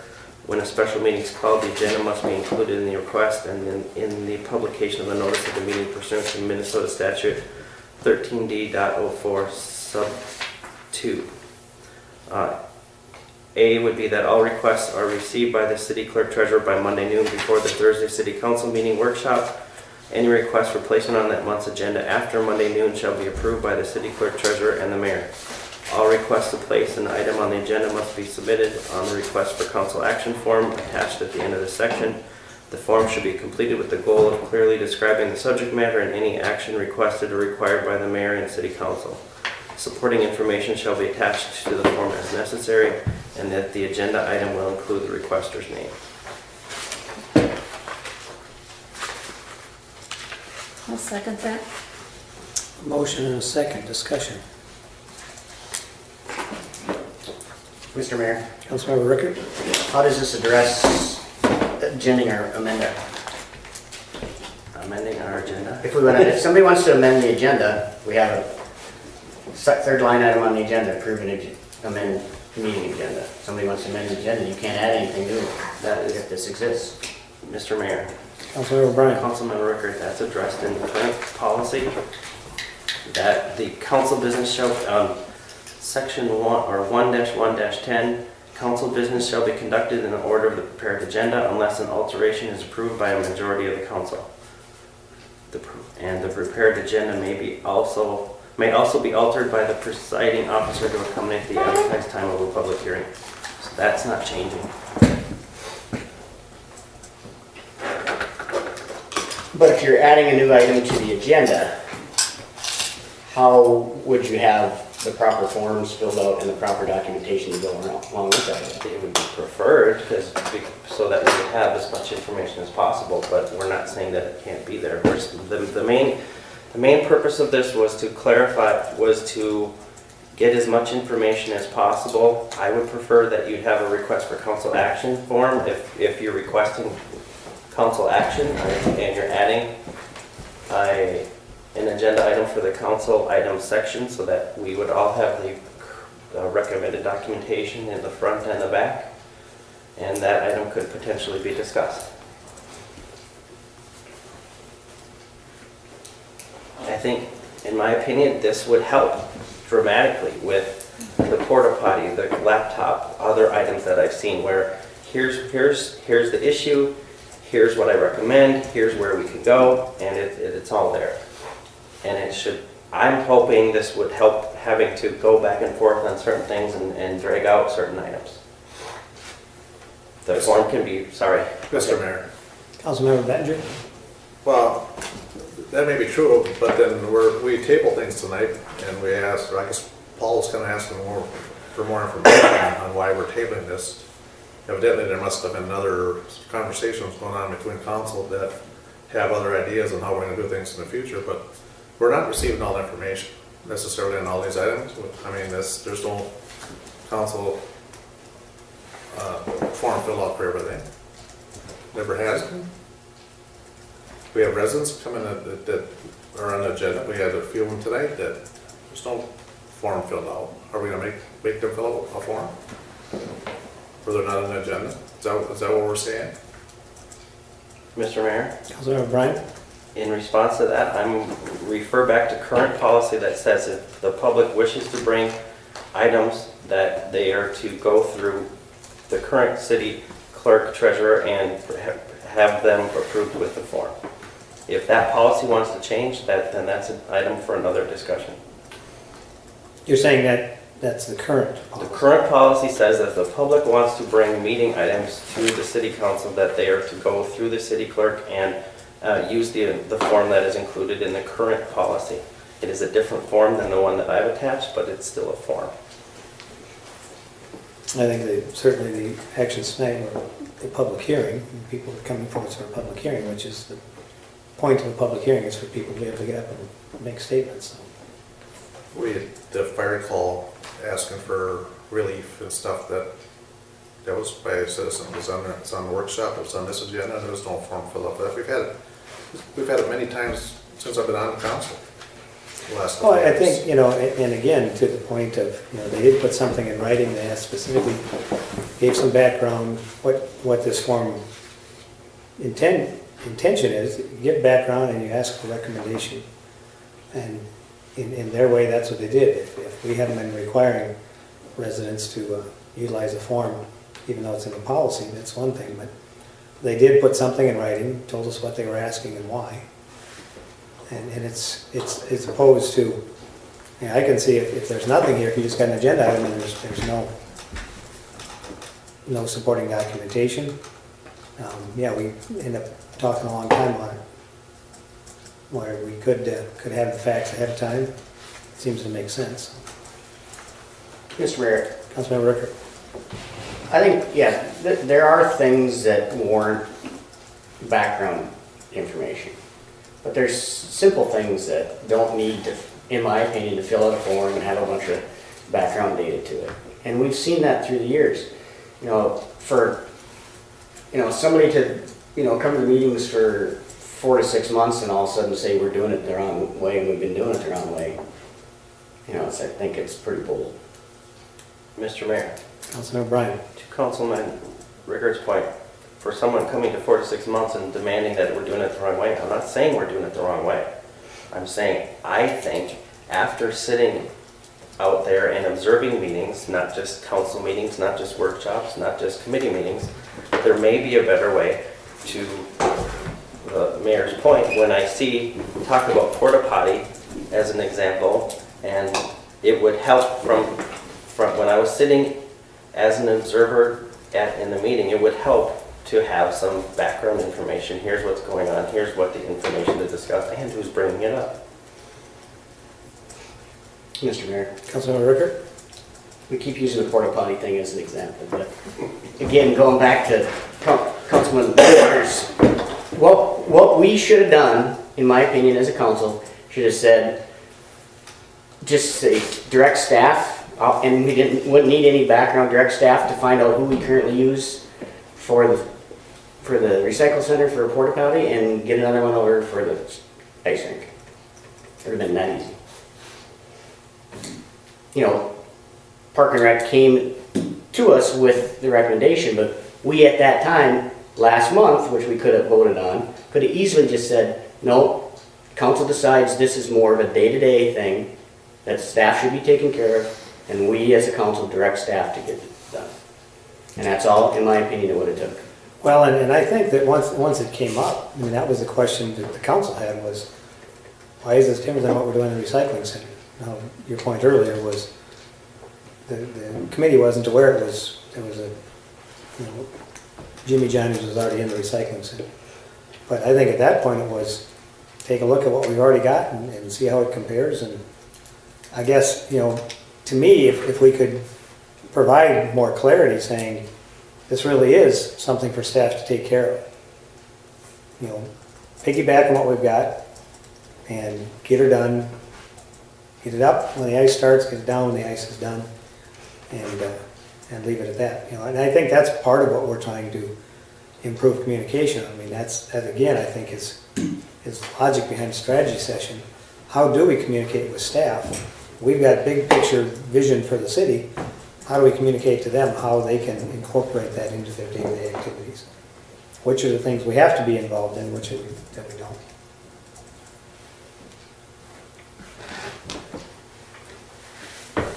Other discussion?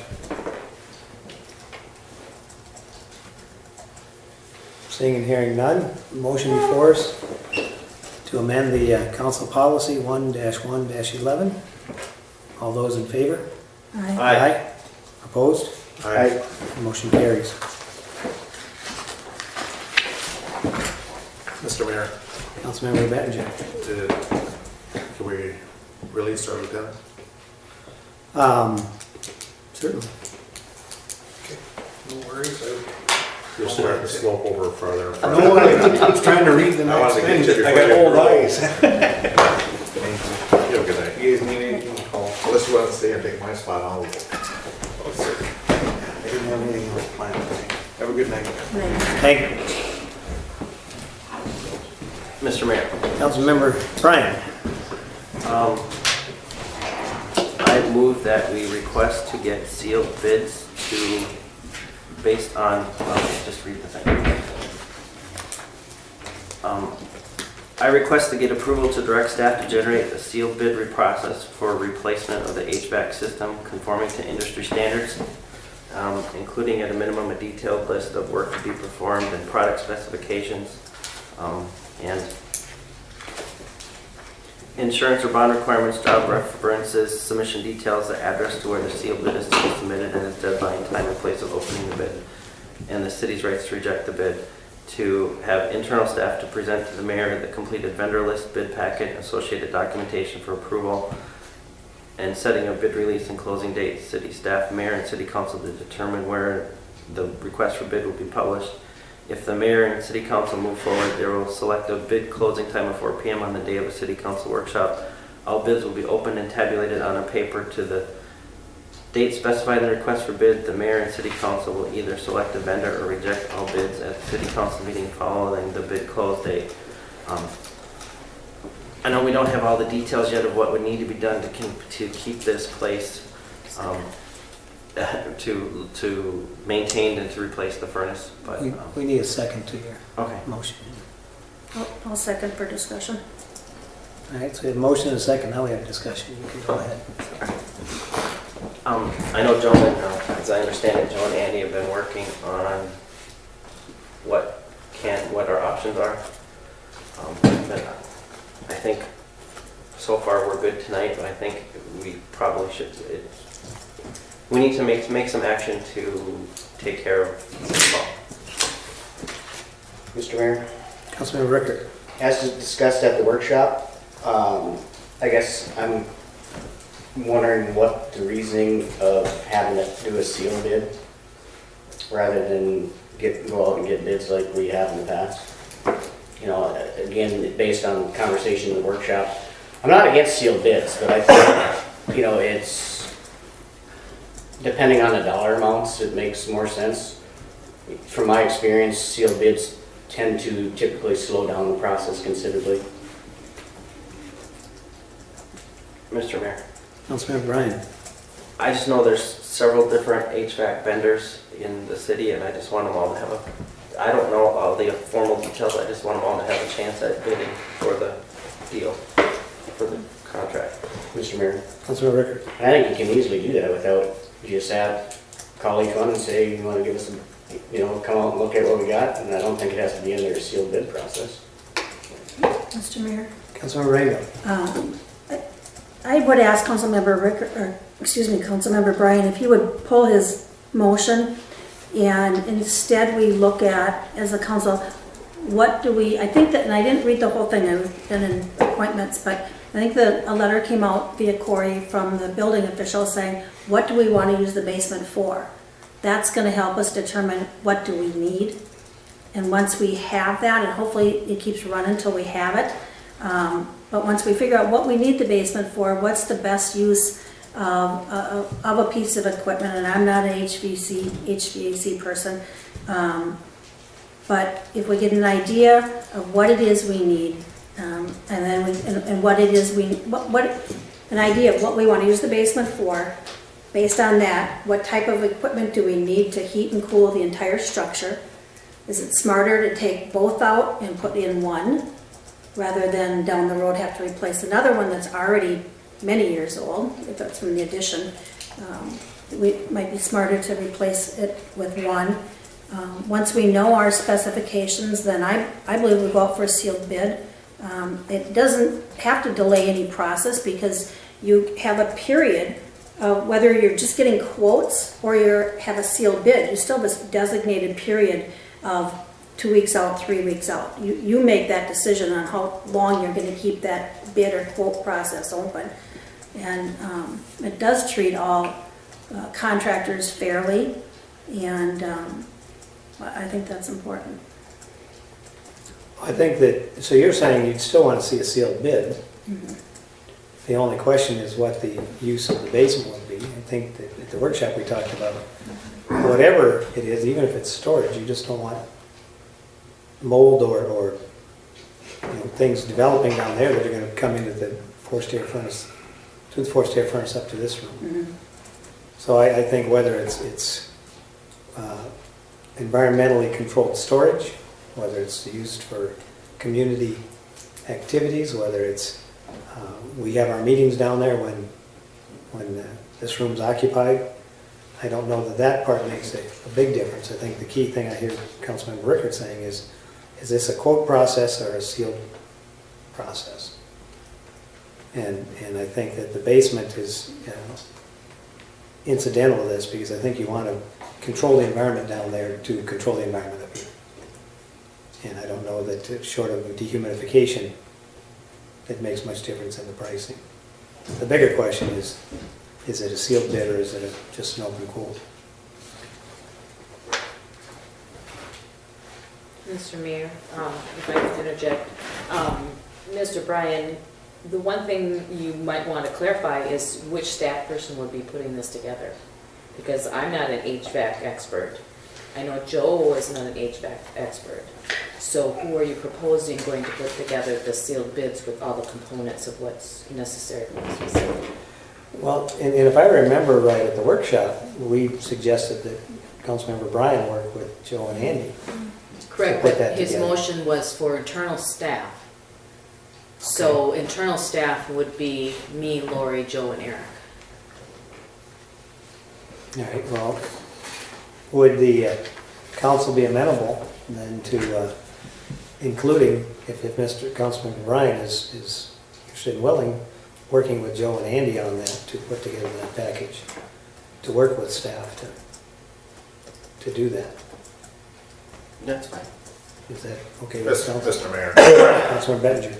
you still need to define how the building's going to be used first before you do any of that. I mean, that's step one. If we're going to change how this building's going to be used downstairs, then you need to make that decision first, and then you can go out, whether it's sealed bids or I think you can just get quotes or go out for request for proposals and have different vendors come in. You can get quotes the same way as bids. You can have people come in and tell them this is what we have and this is what we need. It works the same as sealed bids, but it's a little simpler way of doing it. You can still send it for as many people can bid on it as they want. Just because you say sealed bids and advertise it, that doesn't mean every vendor in Alvin's going to bid on it or be aware of it.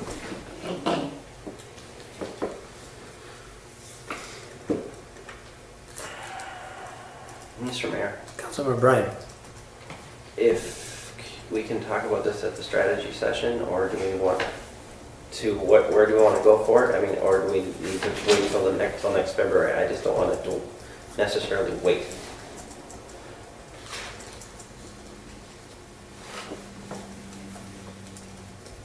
How will the basement usage change the HVAC? Mr. Mayor. Councilmember. I think there's electric, you're gonna have to look at the whole building. I think there's some electric heaters, baseboard heaters down there too, isn't there? So there's electric down there, there's the gas furnaces, and so somebody's gonna have to come and look at the whole thing. And I don't know if you can do it with one or the other. As far as the humidity, that's really not a furnace type deal, that's more of a dehumidification that needs to be done, and I don't think you can do that with a furnace. You can have an air exchanger, but that really isn't gonna take all your moisture out of a basement of a building. So, and that's one thing nice about just going out for quotes. You can have people come and look at it and say, here's what we have going on here. What's the best way to address that? And you may find out, actually, you may get different ideas. And I mean, one, just by looking at them, say, hey, that's a good idea, let's go with that. But when you go for bids, typically, you put together the specs exactly what you want. I want this BTU furnace, I want, this tonnage air conditioner. You have to figure out how the building is going to be used and what do you want, and then you go out for bids. So everybody's bidding on the same thing. But if you go out for quotes and you let them come look at the building and say, hey, this is what we're going to use the building for, what's the best way of doing this? Is it replace one furnace, both furnaces, the AC, or what can we do to make this a more efficient building? And I'm sure they have some really good ideas. They do it for a living. We don't. Mr. Mayor, Councilmember Ricker. anytime you do any HVAC, it's typically based on the amount of square feet you're heating and cooling. So depending on what you're going to use the basement for, how you're going to heat that, are you going to rely solely on the baseboard heaters, or are you going to use half of that and half the forced air, or how, so there are considerations to think about, as far as the furnace itself goes, based on how you are going to use it and how you want to heat it. Mr. Mayor? Councilmember Rainbow. I think it keeps going back to what are we going to use it for? So once we decide, I think we need to do that first. What are we going to use the basement for?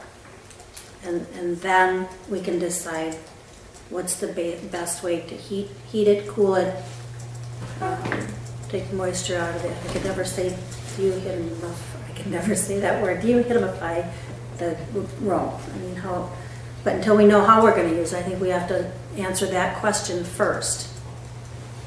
What's our plan for the basement?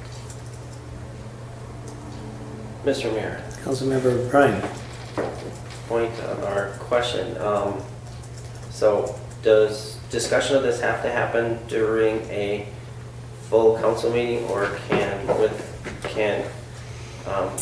Corey coordinate individual email exchanges and then compile that list and get it to Joe and Andy so that we can work with, so that we can move forward? Or does it have to, if we have some set amount, or at least get the discussion going, or then we could potentially have proposals for next month then? Well, I think how the basement's going to be used is germane to the council.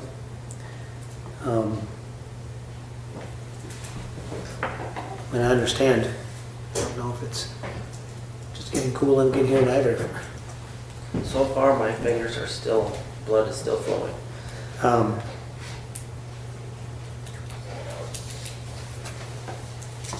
know typically things that need to be discussed amongst the council, we do out in the open, so sending emails back and forth wouldn't suffice for that.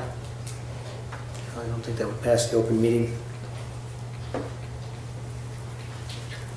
Mr. Mayor, I was just thinking of if we got feedback to Corey could get that information to Andy and Joe for discussion of here's how we would potentially use the space. So what you're saying is each council member could make a recommendation on how they see the basement being used, and then people that are putting in quotes could say, if you're using this, you have to do this. If you're just using it for cold storage, you do this. Is that what you're saying? Right, yeah, so that we don't have to wait until February to have another quote, or for anyone else using the space between now and then. Maybe I'm wrong, and maybe it needs to be a totally different motion, but I think we need to move forward with something. Rather than just replacing the one furnace. Mr. Mayor? Councilmember Ricker. I do think we need to look at the big picture, and unfortunately, I don't think we can do that without having a discussion of what we want to do with the building in the basement. Because say I give my opinion on what we should do with the basement, Randy gives his, say all 5 opinions vary, now you're asking your HVAC guys to look at 5 different scenarios and try to come up with solutions for all 5. I wouldn't want to be one, if I was an HVAC guy, I'd say I am not bidding that one. Mr. Mayor, that wasn't my intention. My intention was that we could at least work that Andy and Joe and myself could at least come up with, here's what the space would be used for, so that we can use that information going forward. Mr. Mayor. Councilmember Ricker. But again, I think it's the council's decision to decide what the space is used for. And I don't think we can do that right now. Mr. Mayor, I'll just withdraw my motion. All right.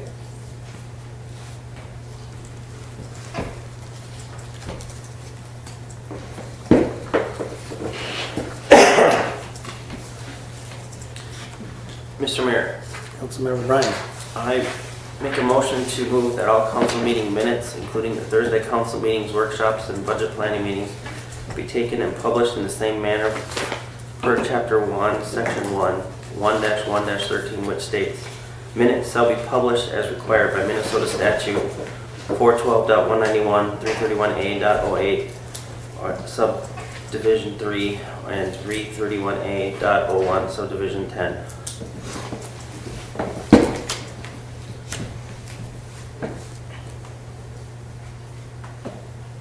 I'll second that for discussion. Mr. Mayor. Councilmember Ricker. 2 points. Number 1, with the audio video, are we not kind of doing that already? And would we be beginning a better product? Number 2, it's not required by state statute that all minutes, it's just any minutes that we're taking action upon are posted.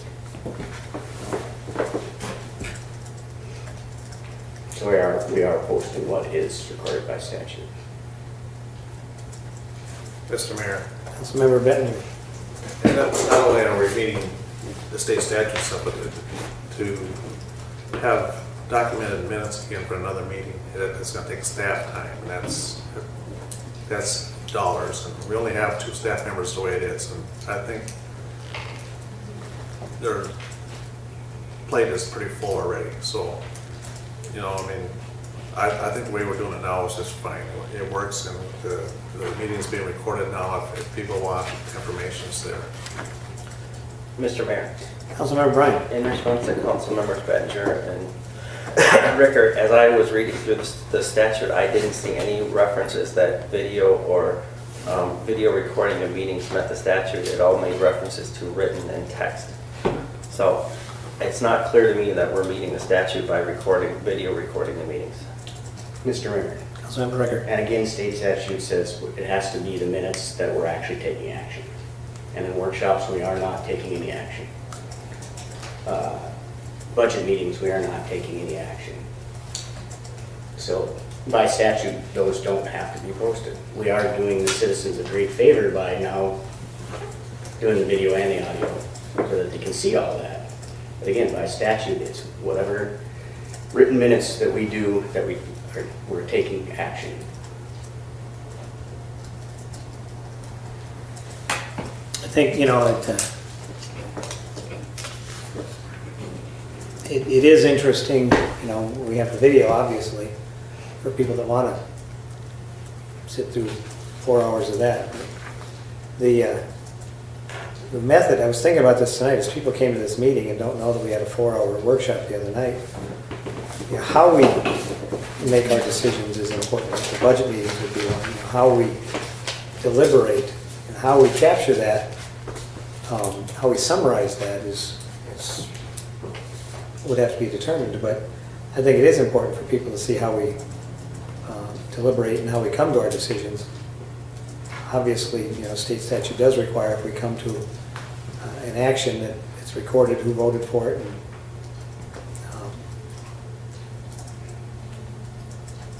but I haven't looked into the minutes published as required by the state statutes as referenced here. So. Mr. Mayor. Councilmember Ricker. And again, based on the workshop and the conversation we had with our clerk treasurer, you know, she specifically told us that the notes that she's taking during the meeting are the notes that she needs to basically track down what we need for to follow for our meeting. So being those meetings are typically 2.5 times longer than this one, you know, how much more of her time is gonna be taken to try to publicize, you know, workshop. You know, and in my opinion, our staff time is, again, being we're recording and posting, their time is better used somewhere else. Mr. Mayor? Councilmember Rainville. So to Councilmember Bryan, because we don't have in front of us that statute, and it's going to be difficult for me to make a decision when I don't have that statute, would you be willing to pull your motion and provide the statute to us so that we can all see that and what it does or doesn't require us to do? Yeah, that's fine. If it's going to require more discussion, it's not worth going tonight. Mr. Mayor, I withdraw my motion. All right.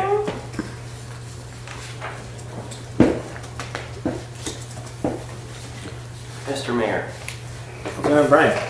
I make a motion that all Alden City Council committee meetings have a set starting time of 7 o'clock on the day of the meeting.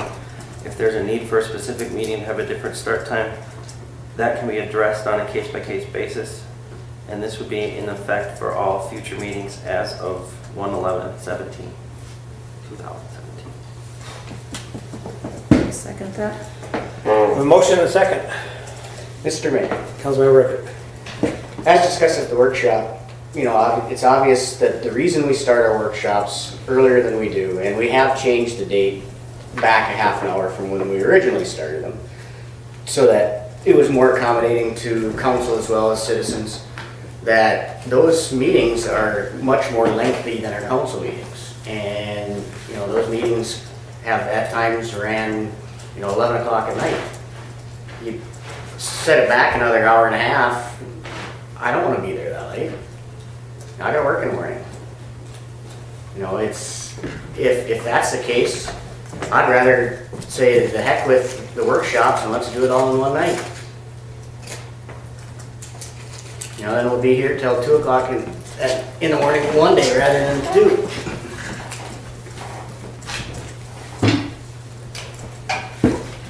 Other discussion. Mr. Mayor. Councilmember Bryan. Part of the intention was that I can't think of the right word, with the adjustment by having more information provided by use of the request for council action, that more information will be provided, that there would be less need for lengthy discussion on items. Mr. Mayor, Councilmember Rickert. we have 5 differing opinions. There's always going to be lengthy discussion. Mr. Mayor, Councilmember Bettinger. you know, I've been on here for a little 2 years now, and I haven't had one complaint about our workshops being at 5 or 5:30, not a single one. The people said they couldn't make it for that time. Our workshops, just look at this last one. For the most part, other than if Liz was here and some things got worked out, we're having the exact same discussions and even longer tonight than we did at our workshop. That workshop did not really serve much of a purpose to get anything accomplished, if you really think about it. We're having the exact same discussions tonight. And they're longer even. So maybe we need to look at maybe changing our format. Maybe we have 2 regular council meetings, one for business and one for other things. I don't know, but I think the time for the workshop is fine. Like I said, we haven't had any complaints.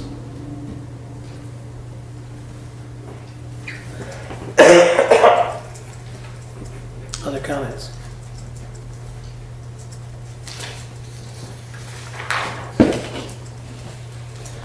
Seeing and hearing none. All those in favor of the motion? Aye. Aye. Opposed? Aye. Motion carries.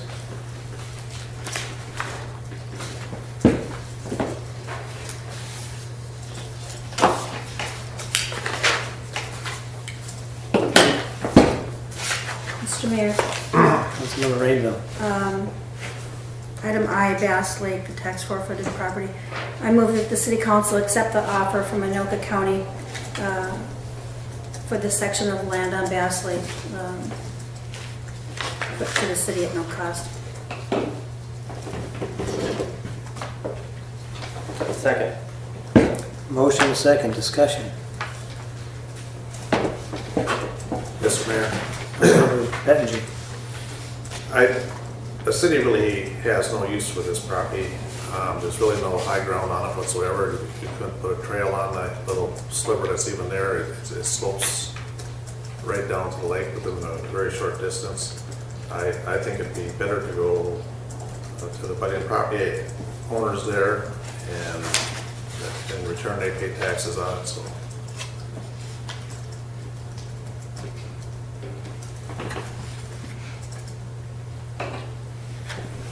Has Mr. Sirdall expressed any interest in the land? And Mr. Amborn has not.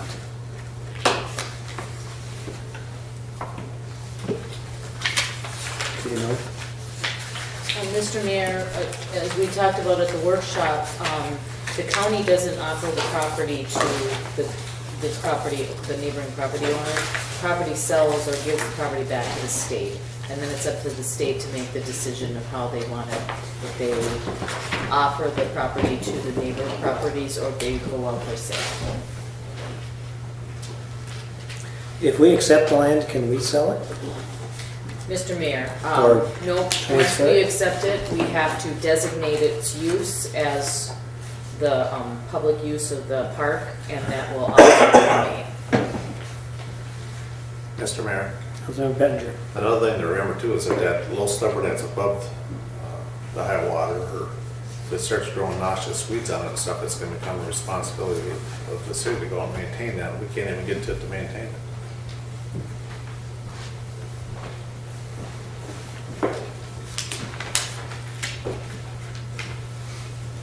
Mr. Mayor, Councilmember Ricker. what's the county's timeline as far as making a decision? Mr. Mayor, they, just talking with John Bond and Lindy, he said there was like no big hurry. They've had it since, what, 1980 something?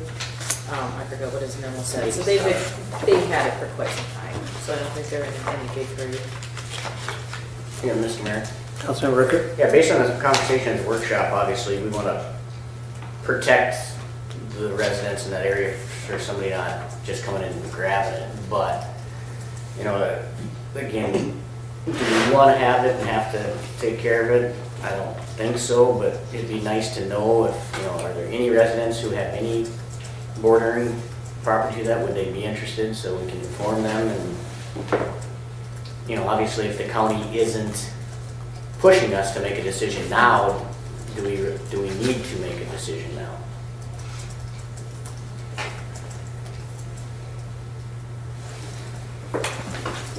I'd rather go and, you know, try to talk to everybody who does have some boundary of it and see, you know, what their opinion and thought is. Yeah, I think the,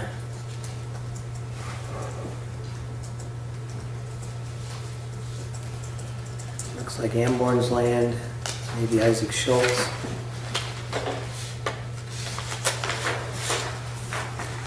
And Sirdall's.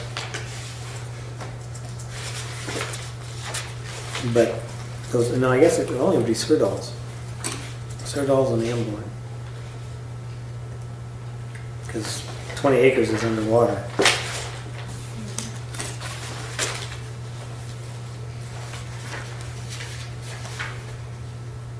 Sirdall would be the real person that would benefit from it, because if he did develop someday, he'd have a lake lot. And that's the other question, Mr. Mayor, that's the other question, you know, if he does buy it, then does he get taxed by it because he's got lakeshore? Well, he's already got Lakeshore, you know, Yeah. by adding that Little sliver. sliver, does that change it significantly? And if he does divide off his lot to the north, technically it is a lake lot at that point, all the way down. I guess the way he's got it He's got a plan to split for future residential use, 700 feet in width. So it looks like that's mostly Lake Shore anyways. Mr. Mayor, Councilmember Bettinger. yeah, he does plan on splitting that someday. That's why he laid his driveway out the way he did and stuff. Well, what do we want to do? We have a motion, do you want to? Mr. Mayor, was it if the intent that we have to keep it for county or for park use, or was that the intent was we could then acquire it and offer it to the residents in that area? Because it sounds like that isn't an option. No, we can't. If the intent is to offer it to the residents in that area, then I think we need to go back to the county to see if they would, if we can. The county will give it to the state will sell it at Right. auction. So Mr. Sirdall would have to watch the state auctions for that. Mr. Mayor? Councilmember Rainbow. To Corey, and I don't know if you've had this conversation with the county, the gentleman from the county. Did they say why they would transfer it back to the state? Is it because they got it from the state? Because typically with tax forfeited, they do offer it to the surrounding residents. He did not indicate why. Okay. Just that if we wanted it, great. If not, they're going to give it to the state. Okay. 'Cause I know there was a vacant lot that abutted our property, and the other properties that abutted it got the ability to bid on it in a sealed bid. I don't know if they would be, if the county would be interested in doing that. That might be a conversation that the Sirdalls need to have with the county. Well, I would,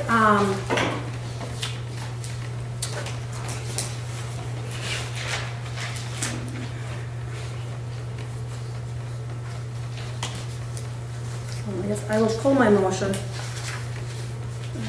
with the understanding that staff could direct Mr. Sirdall to contact the county to see if there's any negotiating there.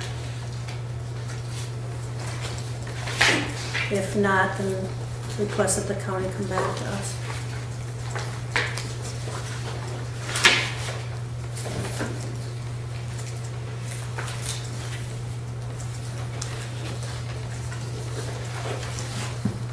So you would just have him call Mr. Vaughn, would he? Okay.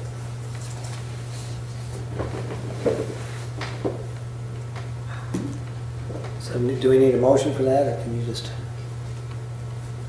I would guess I would make a motion to table it until that is done and then bring it back to the council for discussion if it's not possible or if Mr. Sirdall is not interested. All right, I'll make the motion accordingly. Second. Motion and second. Any other discussion? Seeing and hearing none, all those in favor? Aye. Opposed? Motion carries.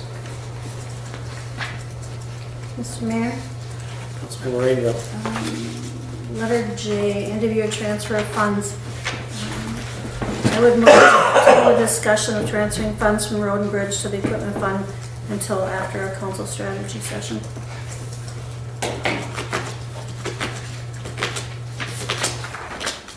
Second. Motion and a second. Discussion. Mr. Mayor, Councilmember Bettinger. again, this is another thing that's been tabled time after time after time. The Road and Bridge Committee has discussed this and made recommendations a few times to transfer funds now, and it gets to be frustrating on their part.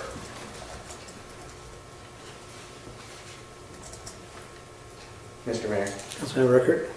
we all know both those funds are delinquent, or not delinquent, but underfunded to begin with. I don't see any reason why anything that we do as far as talking about some strategy session, which nobody knows an agenda yet, that transferring the fund and splitting it 50-50 between the equipment and road improvement is an issue. Again, we all know those are both underfunded funds.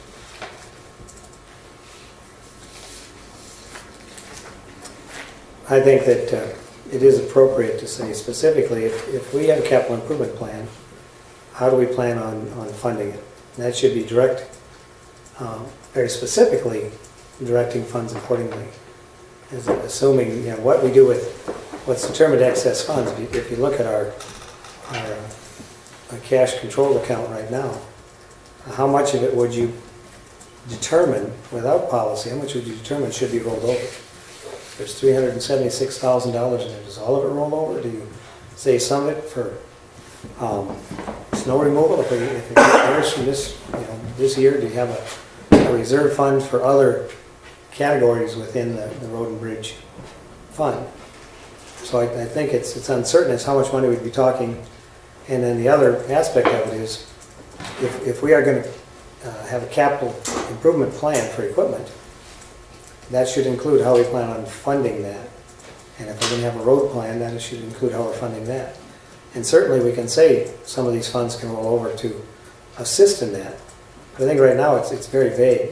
How much and what other accounts need to have a reserve there. So I do think, while it's come up, there's never been a specific plan other than Road and Bridge keeps saying, let's do this.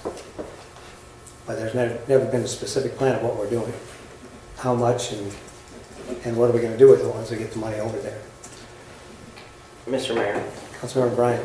my concern is, what is the total dollar amount? Is it the full 376 or a lesser amount?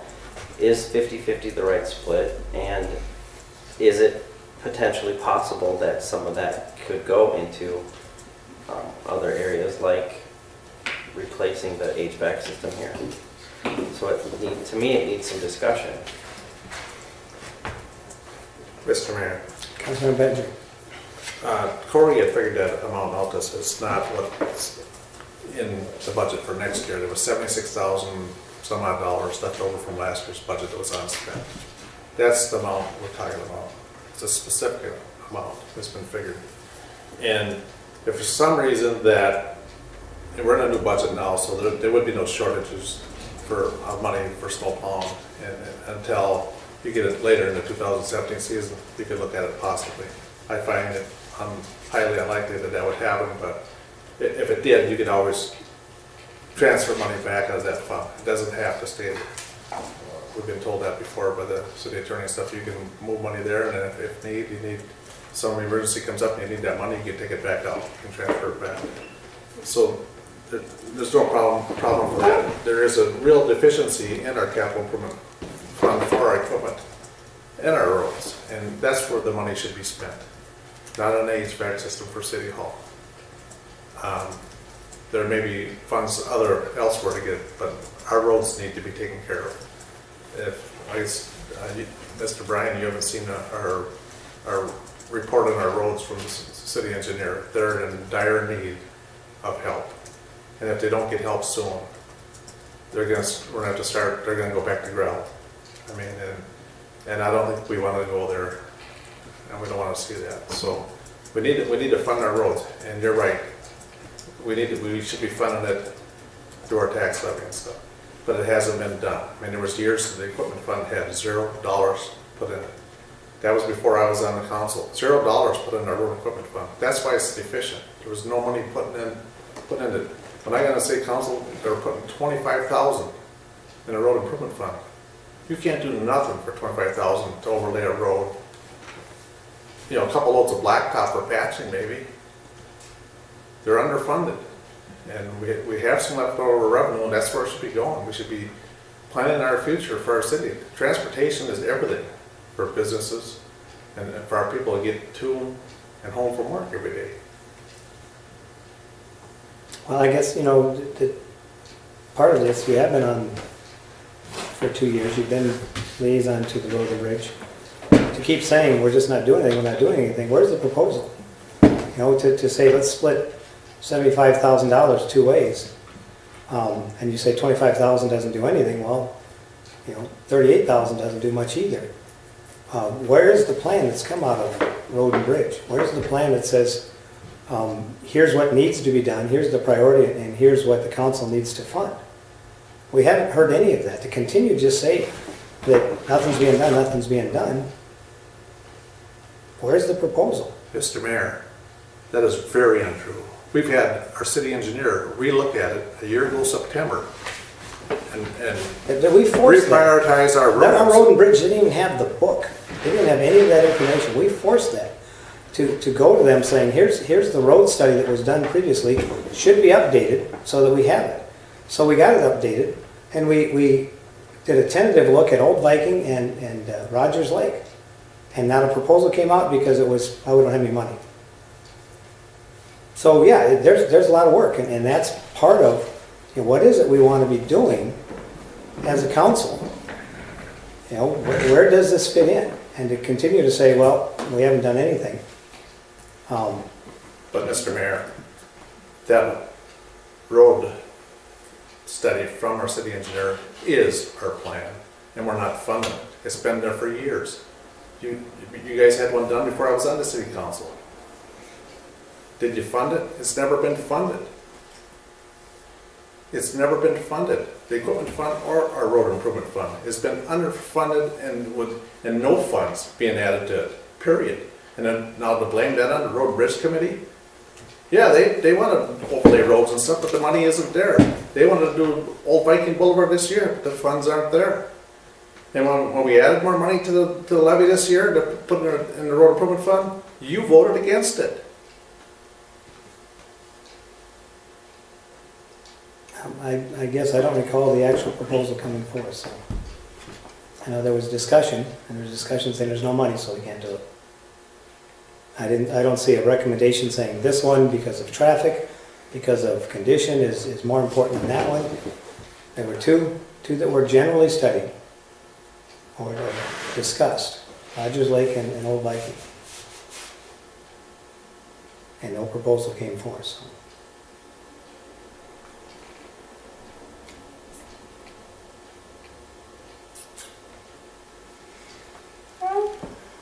So we have a motion here.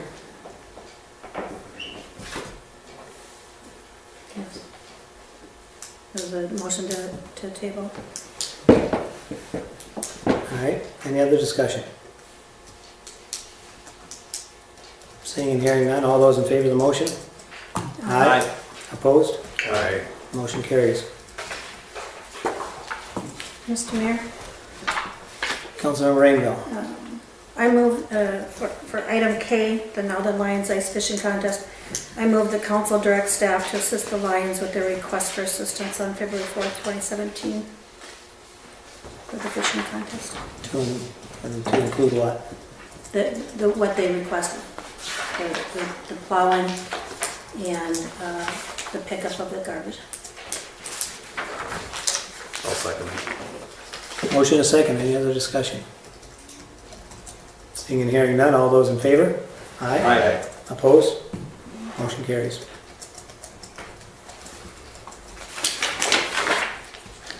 Mr. Mayor? Councilmember Rainville. For item number L, I move that the council accept the purchase agreement in the amount of $78,400 for this Ferret Street property submitted by Reagan Shield Investments Incorporated. I'll second that. Motion and a second. Discussion. Mr. Mayor, Councilmember Bettinger. that fund is like right now 25,000 and deficient. And once that's paid off, I would like to see the remaining money go into a capital improvement fund for buildings. And whether it's a future improvements or HVAC systems or a future building a new building someday, maybe, or additions. But I think that money, being able to, it's a profit that was made in that development, and I think we should save it for future improvements.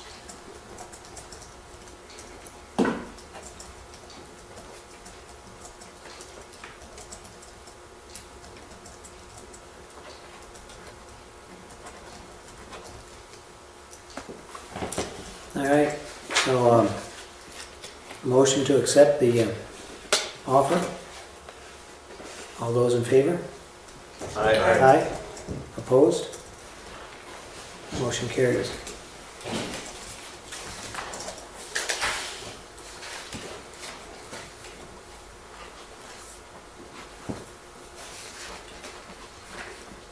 Mr. Mayor, Councilmember Rainville. letter M, donation of safe. I move that we table the donation of the safe and direct staff to move it in the basement so the floor can be refinished. And we address that issue based on comments I've had from residents asking that we not donate it.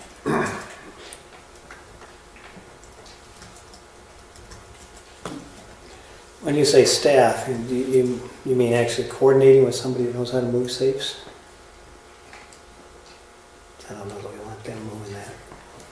Mr. Mayor, our staff is incapable of moving that. They That's what I'm saying. They haven't moved So it. I'm asking clarification on her motion, because there is somebody in the community that does that for a living, that would volunteer that, so. Well, they would volunteer that? Then I will amend my motion to read that I move we table the donation of the staff and to direct staff to work with persons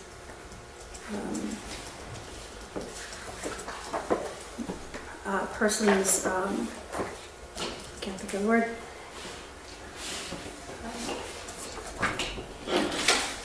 Individuals qualified. Persons qualified to move it to the basement so the floor can be refinished. I'll second that.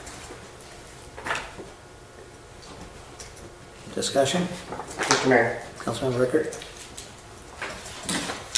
I don't understand why, or what, the discussion, we all agreed that it would be a good idea. I thought it'd be kind of neat to have it stored at the historical society and be on display and be a now then item and be representative of that.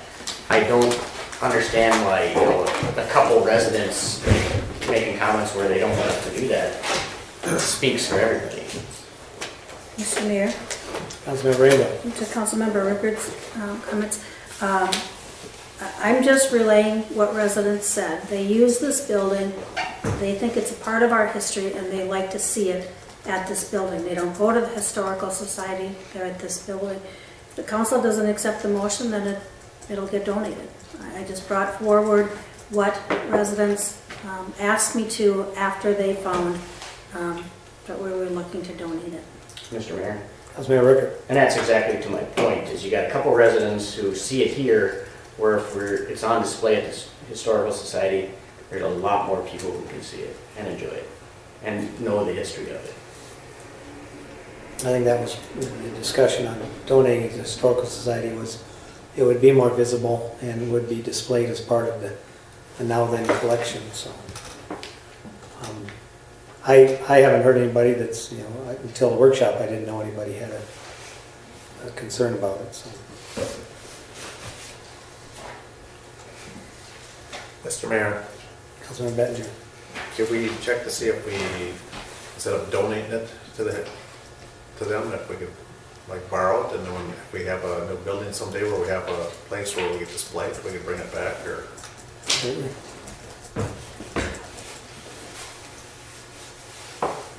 I think the immediate thing, we're trying to get these floors done, so I think getting it out of here and downstairs, if this person's willing to do that, they were willing to take it down to the Historical Society too, so if they take it downstairs for now, we can have any further discussion on lending it versus giving it, and if there's a major concern with residents. I would, as Corey mentioned last time, recommend we take the round table downstairs too until we figure out what's going on there. Probably could get somebody excited as well if the round table disappears, but we need to get this stuff out of here for floor refinishing. And I have not heard back from the church yet on that, so I'll continue to follow up with the carpeted boxes over there. And I don't know what they do. The organ is easily enough moved, but the piano can go in the kitchen for now or refinishing the floor. So as far as this motion, can we at least move forward with getting it downstairs? Yes.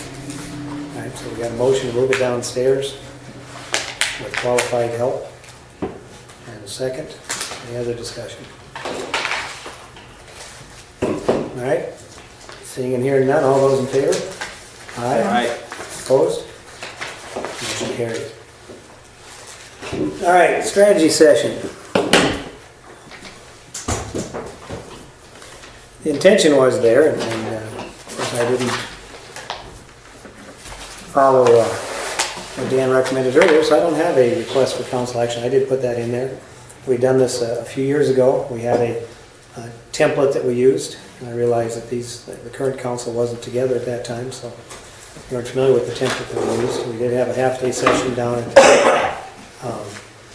the community room in the county building, and the idea was big picture. You know, how do we communicate effectively the big picture vision for now then, and identify the roles. These are the things that the council is responsible for. These are the things the staff is responsible for. So there's a template that was provided back then, and I can get a copy to Corey. It came from League of Minnesota Cities, and it defines who does what and where the overlap is, so you can communicate better. The attempt is to provide vision without micromanaging. And so the intention would be to go through that template and identify what are the big picture things we want to do in the next 2 years here, so that we can better provide direction to staff without having to manage every detail on it. So that would be an opportunity to get and discuss that, where it's less, it's more conducive to discussion than we have typically at a council meeting. It would be the only thing on the agenda, so that we wouldn't have to be jumping from a variety of different topics like we've done workshops at tonight. So that was the intention of that meeting. Like I said, a half-day session. My recommendation would be a Friday, that since people had booked Fridays, the one that jumped out was Friday, January 20th. If people are interested in that, we can proceed and try and get a room if it's available. If we're not interested, we can put it aside. Mr. Mayor, Councilmember Bettinger. I think our meeting should be held here and not down at the government center. And does it have to, we just approved all our meetings at 7 o'clock, does it have to be at 7 o'clock?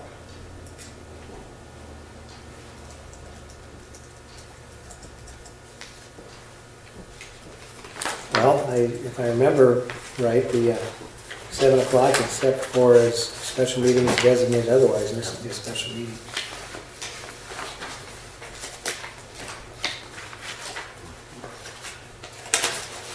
Mr. Mayor, is that how you're planning on posting it? Is it that it's a special meeting? Because I need to know that as far as posting requirements and to have it open to the public and all that.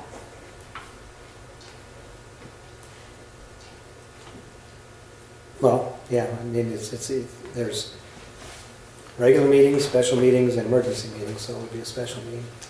Okay. For the purposes of strategic planning. Mr. Mayor, Councilmember Ricker. and again, seeing strategy session doesn't tell me a lot. So, I'd like to see what an agenda is, what the topics are to be discussed. Then depending on what we're discussing, what staff should be involved or not involved. Because again, it all depends on where you want to go with this. I think there may or may not be certain staff members that should be part of it. Okay, I'll withdraw it at this point, and come up with a more detailed explanation to answer that, and we can do it later if the council sees value in it. So I'll withdraw at this point. Mr. Mayor, Councilmember Rainville. letter O, newly elected officials conference. I move Councilmember Bryan be allowed to attend the League of Minnesota's newly elected officials conference with the city covering the cost. I'll second that. Discussion? Seeing and hearing none, all those in favor? Aye. Opposed? Motion carries. Mr. Mayor, Before we move on, I'd like to see about readdressing about the furnace, because I don't think we want to sit on it another month, and then if it's determined to have closed bids or sealed bids or something, then we're gonna take another 2 months for the process to go. As I recommended at the workshop, I think it would be advantageous for Mr. Bryan to work with Andy and Joe and compile some data in trying to figure out maybe a solution to get this repaired, because I don't think we want to sit on it for, according to what Andy had seen in there, the flue is gone. There's like nothing. And he doesn't even know if there's like CO coming into the building or what's in there. So I think it's very important to try to figure out something to do with it. All right.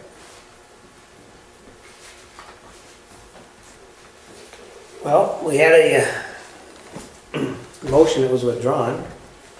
We did talk at the workshop of having Councilmember Bryan work with Andy and Joe on that to come up with recommendations.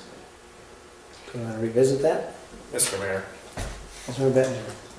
I'll make a motion to have staff, meaning Andy and Joe, go ahead and meet with contractors and come up with some proposals and different ideas for the building.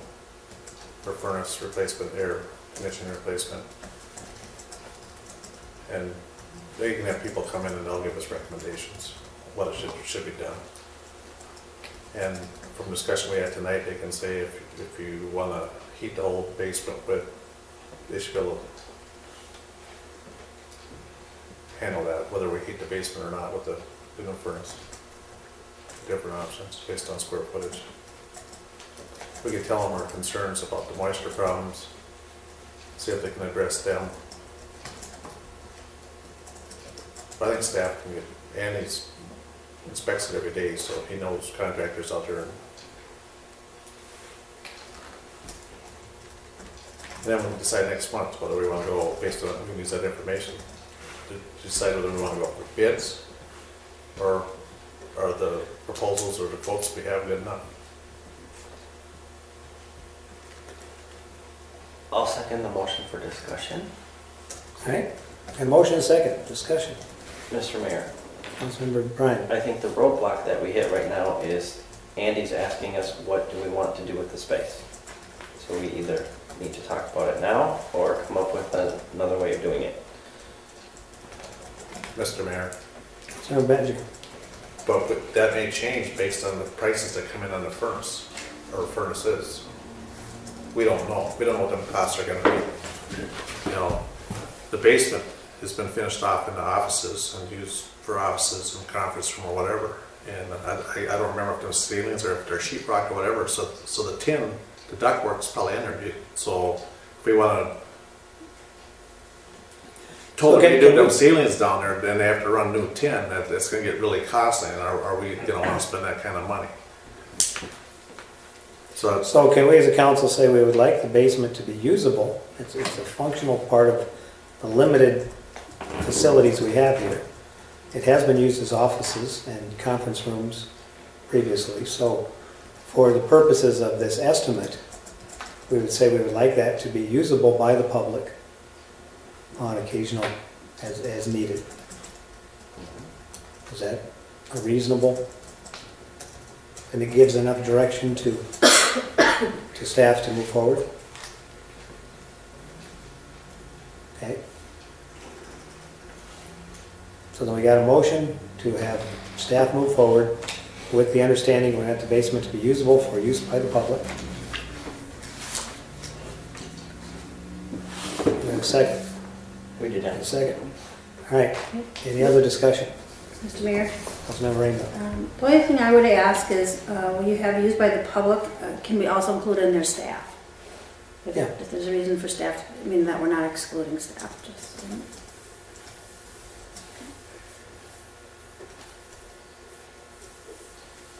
All right.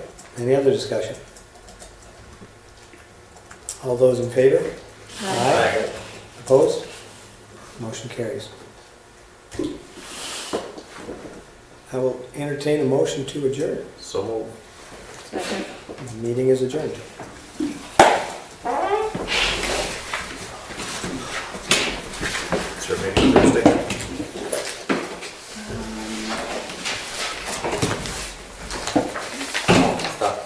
tear down?